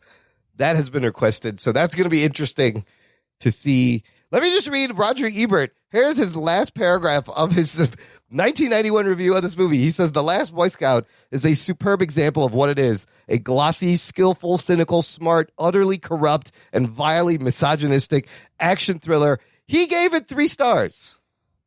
Out of 4, yes. right? It was doing exactly what it was supposed to do. It is slick, and it's like really well made, well crafted.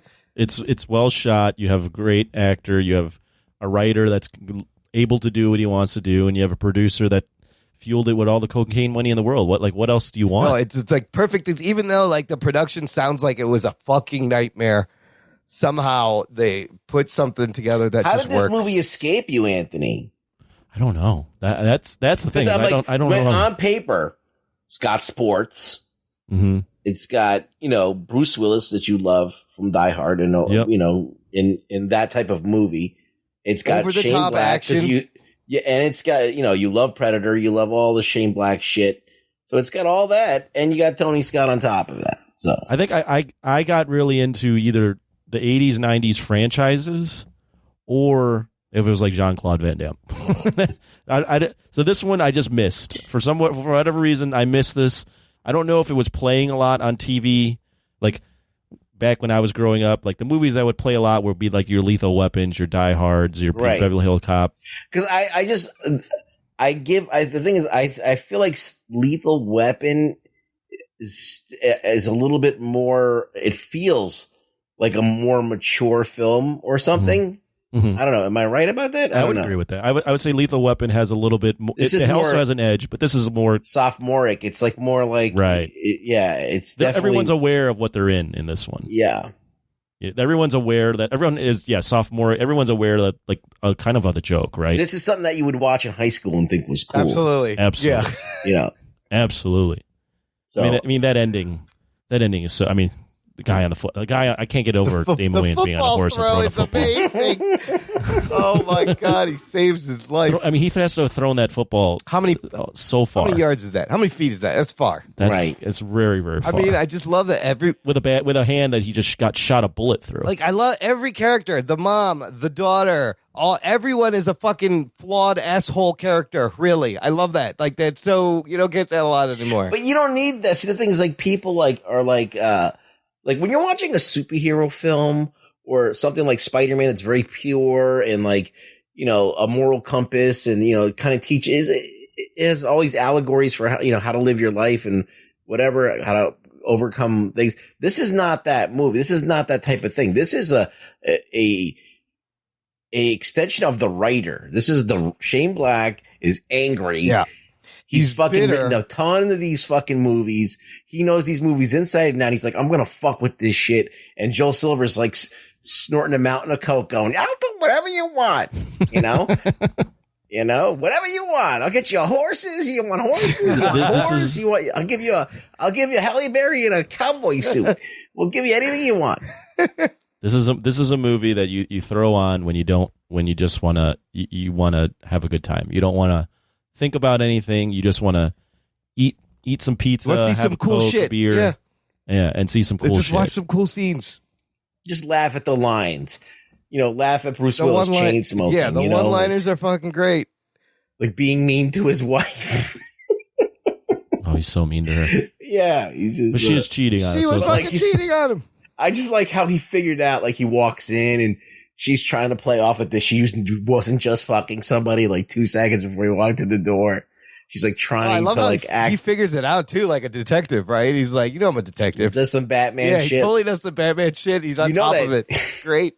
You know that Robert Pattinson watched this movie before he did Batman. He said, well, that's how you detect. He looks at the toilet Gotta seat. do Bruce Wilson, Last Boy Scout.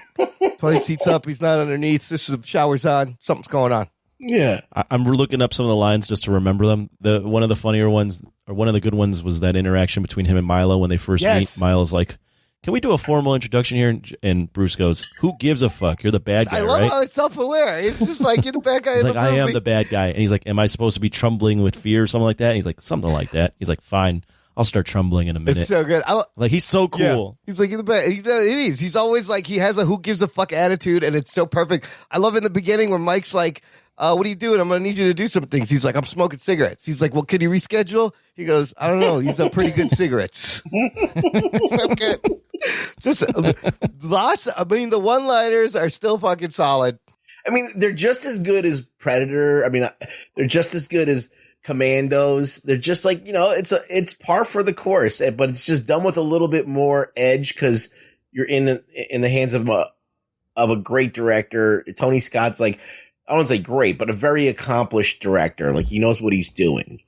He knows how to film action. Yeah, and it's made in 90, 91. So by this point, you'd gotten almost a whole decade of these types of movies. So they had to turn it up a little bit, but also be aware of the fact that everyone that's watching this movie has seen all the other movies like this. So you've got to turn it on its head just enough to make the audience go, okay, this is just slightly different than what I've seen. But it's full before. of tropes, right? It's like it's full but it's aware of It's that. made of tropes, and it's aware of that, which is so fun to watch. That it's unapologetic. But you have a thing at the end where the hero has to save the guy that basically got him out of his job and was beating up a woman. Ruined his life, ruined his life, and also avenge the death of the guy that was cheating on his wife, cheating on fucking tough spot, fucking his wife, and was going to put him in harm's way to kill him. So it's that like was his best friend, by the way. Right. So you have this like moral dilemma of these guy like put in a situation where he's doing the right thing, but he's helping people that are all scumbags. Yeah, that's amazing. That's amazing fucking conflict and writing. Like, I think the writing and the script is great. Yeah, I thoroughly enjoyed it. All right, that's and then so the other production that I have is later years. Shane Black and Tony Scott had both said the original script was better than the final movie, of course, but there was a lot of interference. But still, for what it is, it's a hell of a ride. Let's rate it, Anthony. What would you give it? I say this. I'm rating it based on this kind of genre movie, and the fact that it like reboosted my energy after a long weekend. So I'm going to go with a 9 out of 10. Oh shit! Oh my God! Yes, 9. It's like it literally was like Roadhouse for me. I just felt so good about things. I can't believe it, but it reinvigorated my. Okay, I got to go back and watch some more 80s films type thing. 80s, 90s films, because that was... It encapsulates awesome. all of it. I mean, it's right there. He packaged it nicely. I'm glad, because, like, I don't know if... was Roadhouse on your radar, too? No, Roadhouse was not on my radar. So I'm glad that we were able to introduce Anthony into 2 films that he liked, that he had missed True for some Romance reason. didn't get him. I was disappointed, and some of the other ones didn't get him, but this one got him, and that makes me very happy, because I'll give this movie an 8 out of 10. I still love Tony Scott, and revisiting it was a blast. What would you give it, Ruggs? I like True Romance better. I love True Romance better. Absolutely. Yeah. But because of the Quentin Tarantino script, but it's like you're Shane Black, Quentin Tarantino. They both are kind of like I think that they both definitely had influence on one or the other. Absolutely. Right. So, I don't know. Like, I'm going to give it like an 8. But I do like this movie a lot. I hadn't watched it a lot, but I think I've maybe seen it maybe 5 times in my life. But yeah, it's a good film, and I enjoyed watching it. I had a smile on my face the whole time, and it was ridiculous, and it is a mean movie, and I think that there should be more of them. It's misogynistic, slightly homophobic, but it's a fantasy. But this is Shane. It is a fantasy. This is what they are. They're assholes. And it's Shane Black purging some shit, right? He's clearly purging some shit. It's fair to say that a lot of this movie has not aged well in terms of like what is acceptable now in society, but it is a nice look back at what that time was. It's a time capsule, and to appreciate what it was trying to be. When you're watching a movie about like people getting beheaded because in the kingdom because the whatever, like that's barbaric, right? Mm-hmm. We would never do that now. Same thing. Yeah, I can see here. Yeah, but for some reason we can tolerate that, but we can't be like, oh, mean to a woman who cheated on you, will you asshole? It's like, all right, what are we doing here? So no, it hits that Tarantino dialogue-esque kind of thing. Here's another great line where Joe Hollenbeck's like, real guns, real bullets, it's dangerous. And Jimmy goes, danger's my middle name. And then Joe just goes, mine's Cornelius. You tell anybody, I'll kill you. I think you brought up True Romance, and I remember I did not like True Romance that much. Yeah. I think one of the things that distinguishes the two for me is True Romance is not as much of an action film. That's true. It's more dialogue heavy. It's dialogue. It's more of a dark comedy. Yeah. And I just like Bruce Willis 10 times more than I'd ever like Christian Slater. And No, that's fair. That's fair. And the action in this is over the top, delicious, just entertains to no end.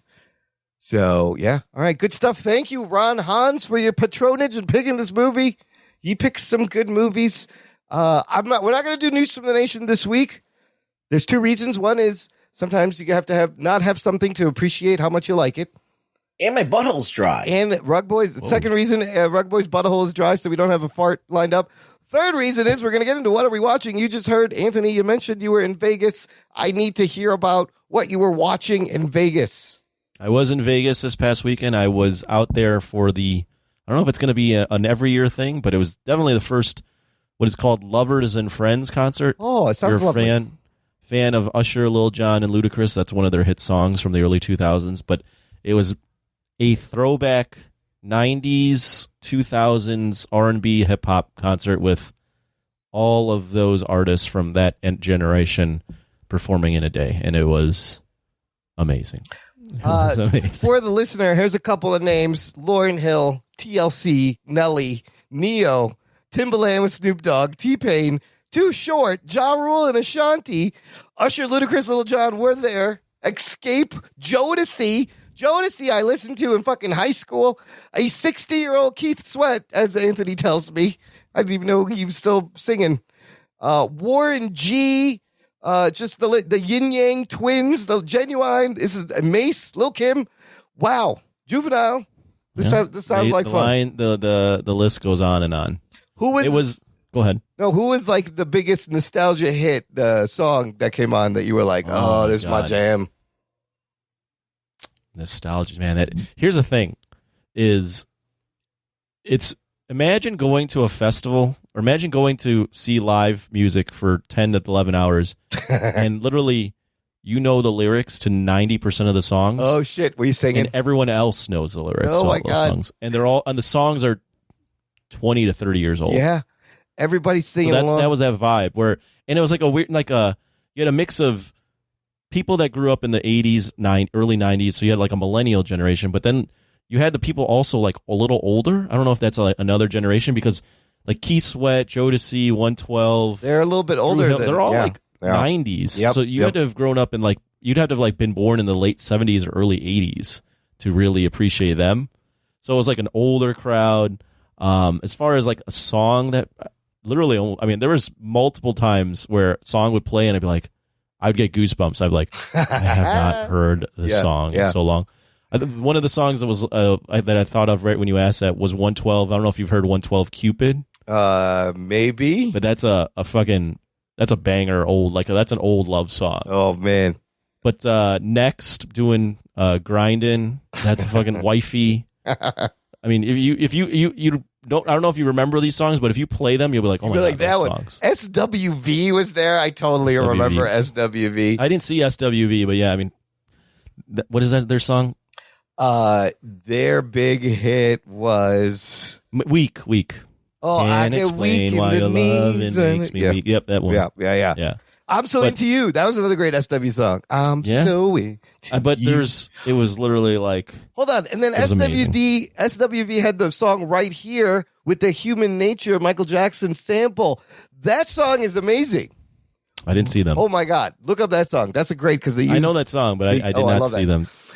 The way they set it up, there was 4 stages. Okay, but like 2 stages were in one pod, 2 in another. So you'd have like one guy go on for 20, then the next guy go on the other stage for 20. How did you plan your itinerary there then? I planned it out in advance. Oh, so you knew you were like, we're gonna go here, then we're gonna go here, then I want to see this, and I want to see this. Right. Okay. I tried to see as many people as possible, but obviously you can't see everyone. But yeah, it was one for the books. It was one for the books. That's awesome. You know, this whole era of music it's still like it's coming back. It's trending. I think there's a lot of kids now who have discovered this or get turned on to these older acts. Like I was on YouTube and I was watching live video from recent tours from Saturday. Like right now, you could go see fucking Pearl Jam still perform from Saturday. Still perform, yeah. Smashing Pumpkins and Jane's Addiction are going on a huge tour across the country, and everybody is singing the words to every song. It's kind of great. I would love to see both. I would go to see both of those bands again. But what year is this when like Pearl Jam and fucking Smashing Pumpkins are touring right now? It's great. Well, the industry is getting. There's a lot of like old school stuff that's coming back. Yeah. Like they're doing one in October called When We Were Young, which is more of a alternative rock festival. Oh, I love it. It's not. I don't think it's you. It's like it's Avril Lavigne and Dashboard Conventional it's that and My stuff. Chemical Romance. Okay. It's that like goth era. Yeah. But that's all like coming back. Like people, the millennials and older crowd still want to go out and like have a good time and see the artists that they grew up with. And I think there's a market for it. So obviously, because they did 2 days of this, Saturday and Sunday, and they sold out both days. Well, that's, when I was watching Coachella and they had that emo night thing where the DJs were playing all of these like early 2000 rock bands and stuff like that. I'm like, why don't you just go see them? And I'm like, okay, that's at least they're doing it now. And then with streaming, like, the kids are you can find all this stuff is still out there. The kids get turned on to it, and then the older people also love it. I know. I love that this whole era of 80s and 90s. It's like a 20-year cycle. It's a 40-year cycle. Well, and another thing that's happened is you got TikTokers that are doing stuff like bringing some of these songs back, and then you got like some anime is starting to use a lot of these songs. That's interesting. Like as their like intro songs. I think this is a really JoJo's Bizarre Adventure uses Roundabout from Yes as their theme song. A Yes song. Yeah. Wow. Yeah, it's so weird. So they're like peppering like rock into these things, and it's crazy. That's great. I love it. Yeah. The only thing that sucked is it was during the day, and it was 100-degree heat. Oh Jesus, fuck! I'm out. It was quite hot. No, very little shade. Yeah, I'm definitely sunburnt on a few places. It'd be weird if you brought an umbrella with you. They were letting you bring an umbrella the second day because it was so hot. They from the first day. I would need an umbrella. But I have the classic. If you took off my shirt right now, the tank top. Oh, you got the line. Nice. I literally have you could see where my tank top, like my arms and shoulders and all the strap line and the U in front. It's fantastic. Yep. So I got that going on. The heat. This Vegas. I don't know, but it sounds like a fun time. All right. It was great. It was an all timer. Oh man. It one of those where it's like. You never thought you would see all these artists in one spot, like all the artists you grew up listening to in one spot. And you did. I saw your Instagram stories and that Ja Rule and Ashanti song was on. I was like, oh, I know that song. That's a dumb song. I knew one of the songs. But I think you both would, if you were there, you would hear more songs you thought you didn't think you knew. Right. That you Everyone would be like, oh shit, I remember this. Oh shit, I remember this. I would say T-Pain was probably one of the more like lively ones, just because he has so many songs that everyone knows. Okay. All right, good stuff, Ruggs. What have you been doing? What have you been watching? Anything fun? You mentioned 48 Hours. Oh. I watched 48 Hours recently, and I enjoyed it. It was great. Eddie Murphy was great. It's so good, right? Nick Nolte was Nick great. Nolte's great in that, too. yeah. Even though he's playing a gigantic racist. Yeah, but he does it well. No, I know that's what I'm saying. I just remember he's like, I apologize for saying that. Yeah, he's so racist to him, and at the end he just apologizes. He's like, I have to keep you down. You're a convict, right? Or whatever. And he's like, this guy has more guts than everyone here, or some shit like that. Well, that's when the police chief is like yelling at Eddie Murphy, calling him the N-word. And the chief is also black. Yes. So he's like, yeah, that's right. I'm calling you the N-word.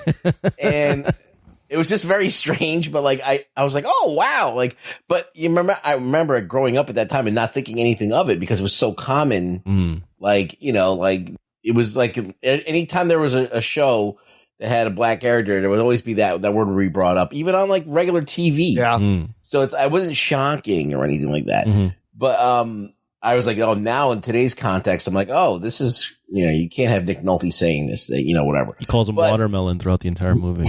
Yeah. Oh, that's right. The great scene in this movie is where the bar scene. Yeah, they go into the redneck, bar, and Eddie Murphy's just like pretends to be a cop, and it's great. That scene is so good because they literally, like, I think that's one of Eddie Murphy's first movies, but they're like, "Hey, Eddie Murphy, go into this scene. There's 50 to 100 extras that are playing rednecks, but you're only going to be you're the only one pretty much talking." And we're gonna just let you do your thing. Yeah, we're just gonna have the camera follow you and make it happen. And he fucking kills that. It's so good. Yeah, it's great. Speaking of, again, that's got a trope. The yelling chief lieutenant we saw in Last Boy Scout. You got that trope. I love the line where he's like, "This is a police matter, you dumb son of a bitch." He's like, "Stay out of the way, I'll shoot you myself." He's just fucking so mad and just yelling. It's so good. Got every trope. Well, one thing about 40 Hours I want to ask is that when I watched that movie, and I don't know if you got the same feelings, Ruggs, but when I first watched it, I'm like, oh man, like Eddie Murphy's a fucking star. Yeah. Oh yeah, but I always loved Eddie Murphy since when I was a kid. I mean, I watched that. I watched The Golden Child, Beverly Hills Cop, all of his freaking movies. He's like 20. He's like 20 years old. He's early 20s. Yeah, he's amazing. He's good. Yeah. I mean, he's good. There's a reason why he had his time in the sun. Like, it's not like Eddie Murphy was not noticed for being great. Like, he was on Saturday Night Live. He was hitting like fucking it out of the park every time he did something for a while. Yep. So, Delirious. Like, come on, and Raw, all those stand-up bits. All oh of my those God, things. so good. My childhood was full of Eddie Murphy all the time. So this movie, I saw more on like an edited version of this movie. It was on TV a lot. So I don't remember ever watching it in full unedited version. So I forgot that there was boobs in this movie. Yeah. This is kind of similar to Last Boy Scout. Obviously it's 10 years earlier, but there's a mean streak to this movie. Yeah. Too. Yeah, very mean streak. But it was entertaining as hell, and I enjoyed it.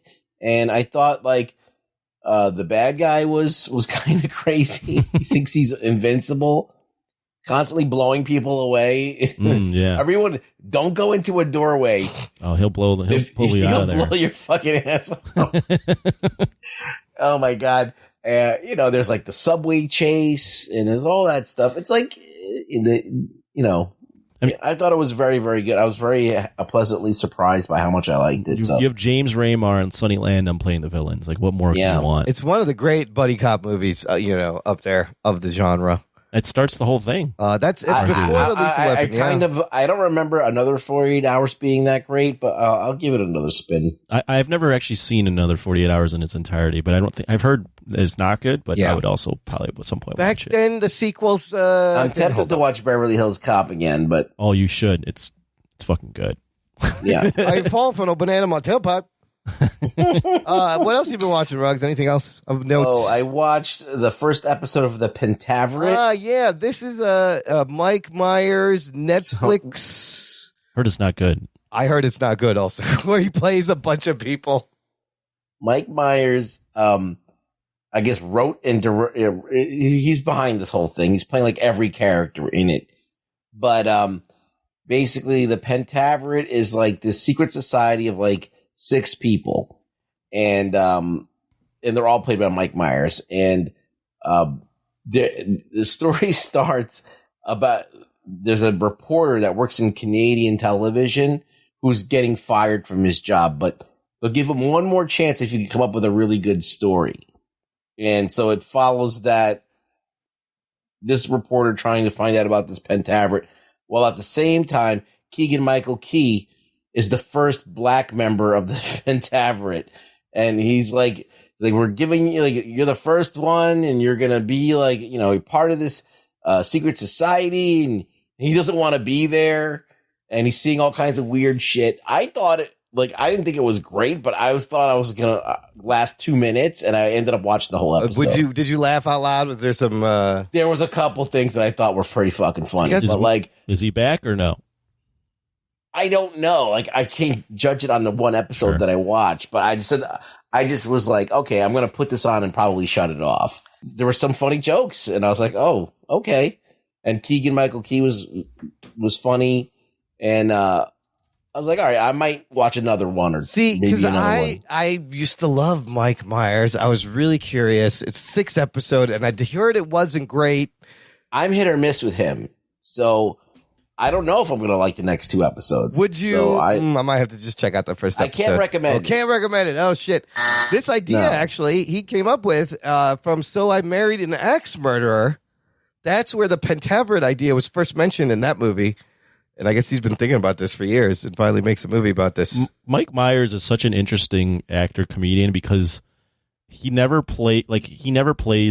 always plays an exaggerated version of another person, yeah, right? Yeah. Like you have other comedians that do that, like similarly like Eddie Murphy or Robin Williams, but like Mike Myers is like even on nth level past them in terms of like he never plays anybody that's like even he's always in prosthetics, normal. He's always doing something like crazy.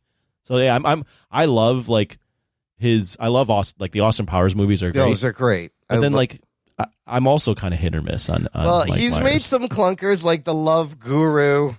And then he takes weird roles like in Inglourious Bastards and in Bohemian Rhapsody. He's taken kind of straight drama roles, but also being kind of a caricature of a person.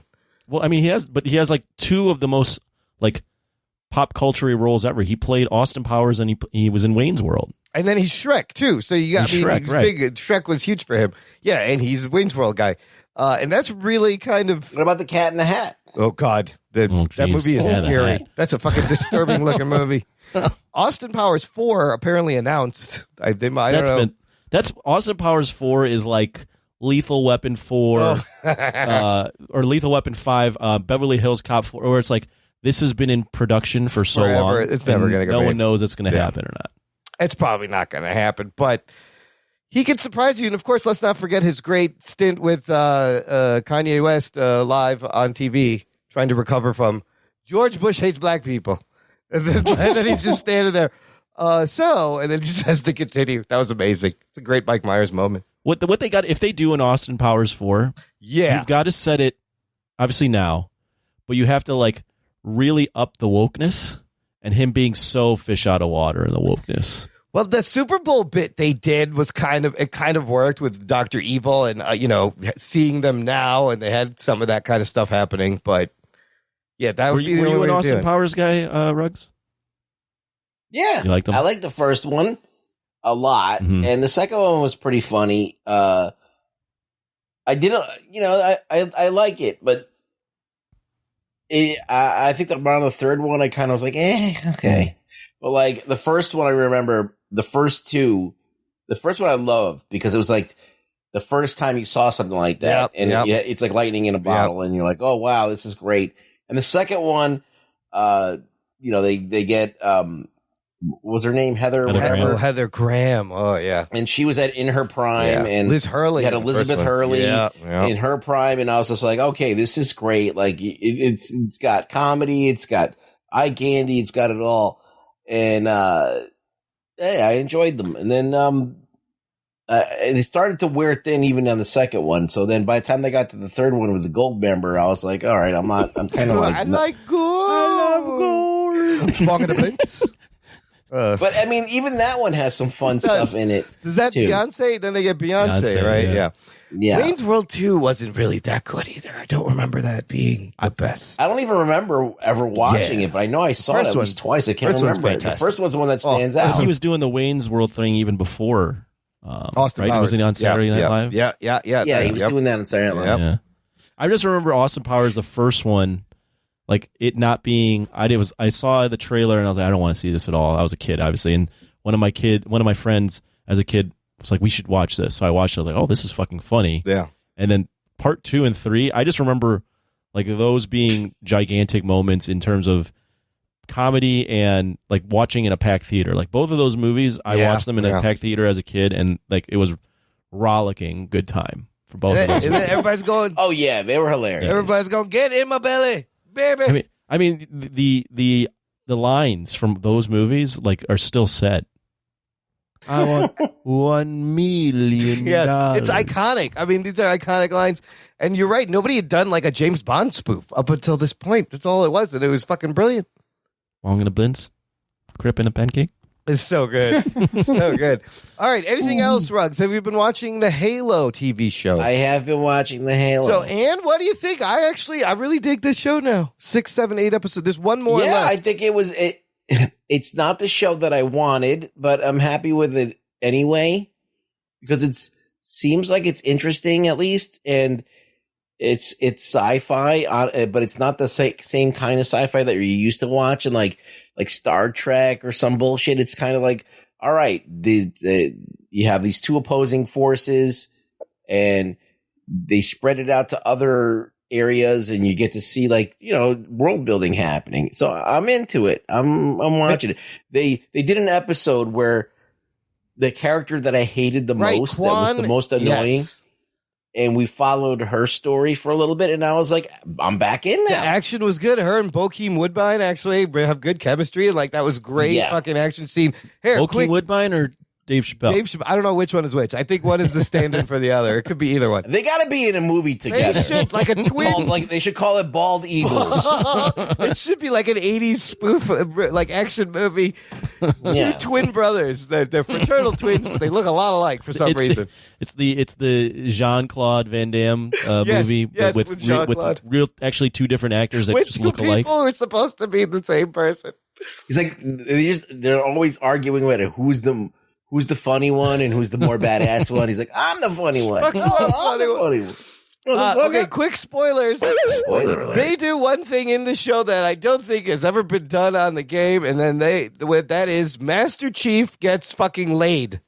He has sex, and I believe that's probably like the first time he had sex with someone. You gotta imagine, right, Ruggs? Wait, he had sex? With the fucking girl, yes. They slept together. Oh, wait a minute. Are you talking about a newer episode? Oh, see, that's why I hit the spoiler button. So that's going to happen.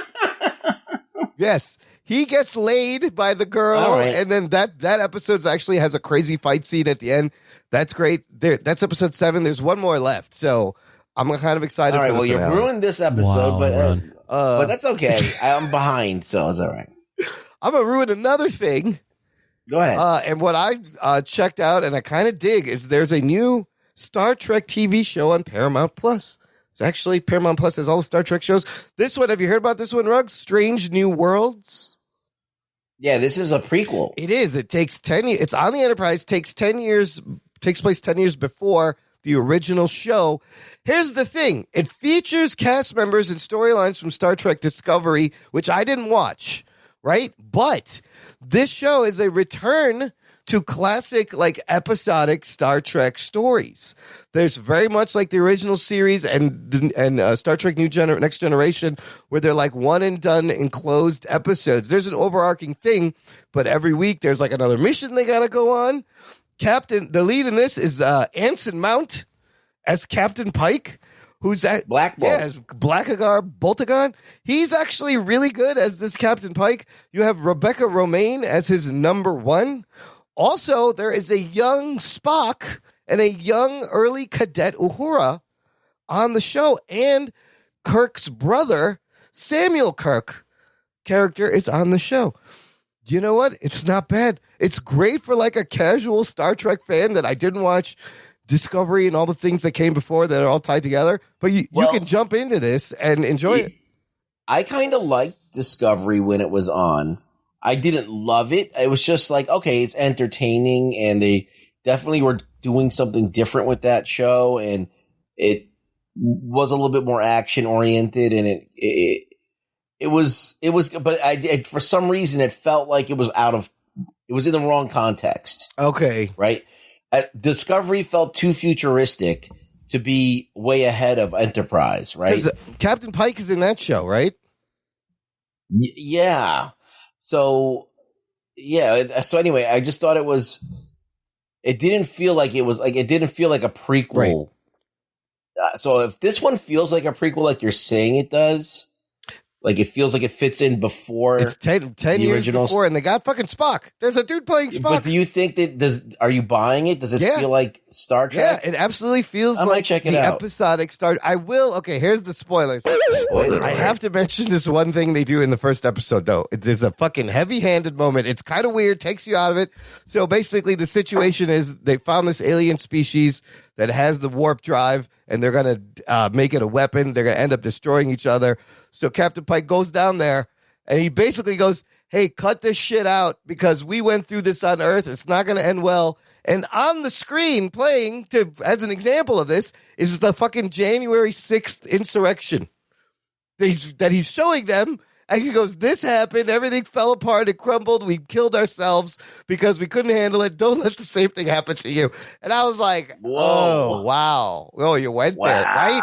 I didn't know what to make of that because they don't, I mean, do they ever refer to real historic events in Star Trek? It's supposed to be like a metaphor or allegory. They directly were like, because of this, our society ended, and that's why we're out in the universe. It was crazy. I didn't know. I don't know if yeah, it kind of took me out of the show for a second. It's just, wow. Right? It's great. Wait till you see it. Like the insurrection it's a huge big deal, right? Obviously, like, you know, the people like went into but when you put it in the grand scheme of history, yes, he could. That's the thing. Like so many things are way worse than that. I thought that was interesting choice of. Other than that, I enjoyed the show. I like the characters. It's good Star Trek. It's fucking like classic Star Trek. So yeah, well, I'll check it out. Paramount Plus. I'll check out an episode. Why not? And then to close out, if you're looking for something else to watch, out this week, May 20th, season 3 of Love, Death, and Robots anthology series on Netflix. No, I can't wait for this. Dude, this fucking show is great. This season is 9 episodes. You have people like Tim Miller, David Fincher directing, and others. The show has won 11 Emmys over its first 2 seasons. I fucking love this show, and it's a look into robots, AI, technology, after humans in the future. Season 3 actually has an episode that is a sequel to a season 1 episode, which is something they haven't done before. But there's a trailer you can check out showing the different animation styles. It looks great. It's fucking amazing. This is a show you light a big fucking blunt and you turn on and you just let it. And it's high-end science fiction. Oh, yeah, it'll fuck you up. Yeah, Anthony, I know you haven't watched this, but it's very good. It's very well written. And I think they're short episodes too. They're not like long. Also, another thing exciting, Black Mirror is coming back for another season. I fucking love that show. And then you do like that show a lot. It's such a great show. I have to get you to watch some more of those. I know the pig fucking episode threw you off. Yeah, that's the only episode I've seen other than the movie. Shouldn't have started there. Oh, yeah, we did the Bandersnatch. That was a lot of fun. But Love, Death, and Robots. This you threw week, me off really, really badly with that fucking it's a hard episode. intro to Black Mirror. I understand. I could have rethought that. There's a lot of other great episodes that are probably better entry points. Anyways. All right, good stuff. That's it for this week. Ruggs, where can the listener find you? You can find me on Twitter at ReallyRugBoy. Follow him there. Link to that in our show description at jockandnerd.com/435. Have links to all the things we talked about, how to support the show, how to get in touch. Share the show, listeners. The best thing you could do, word of mouth, would help us out a deal. Recommend it. Text it to someone. And we will nerd out forever. Jock and Nerd. Thank you for listening to the Jock and Nerd podcast. My name is Imran. My name's Anthony. He's the Jock. He's the nerd. Beep you next time. It's fucking awesome. Yeah, that's really good.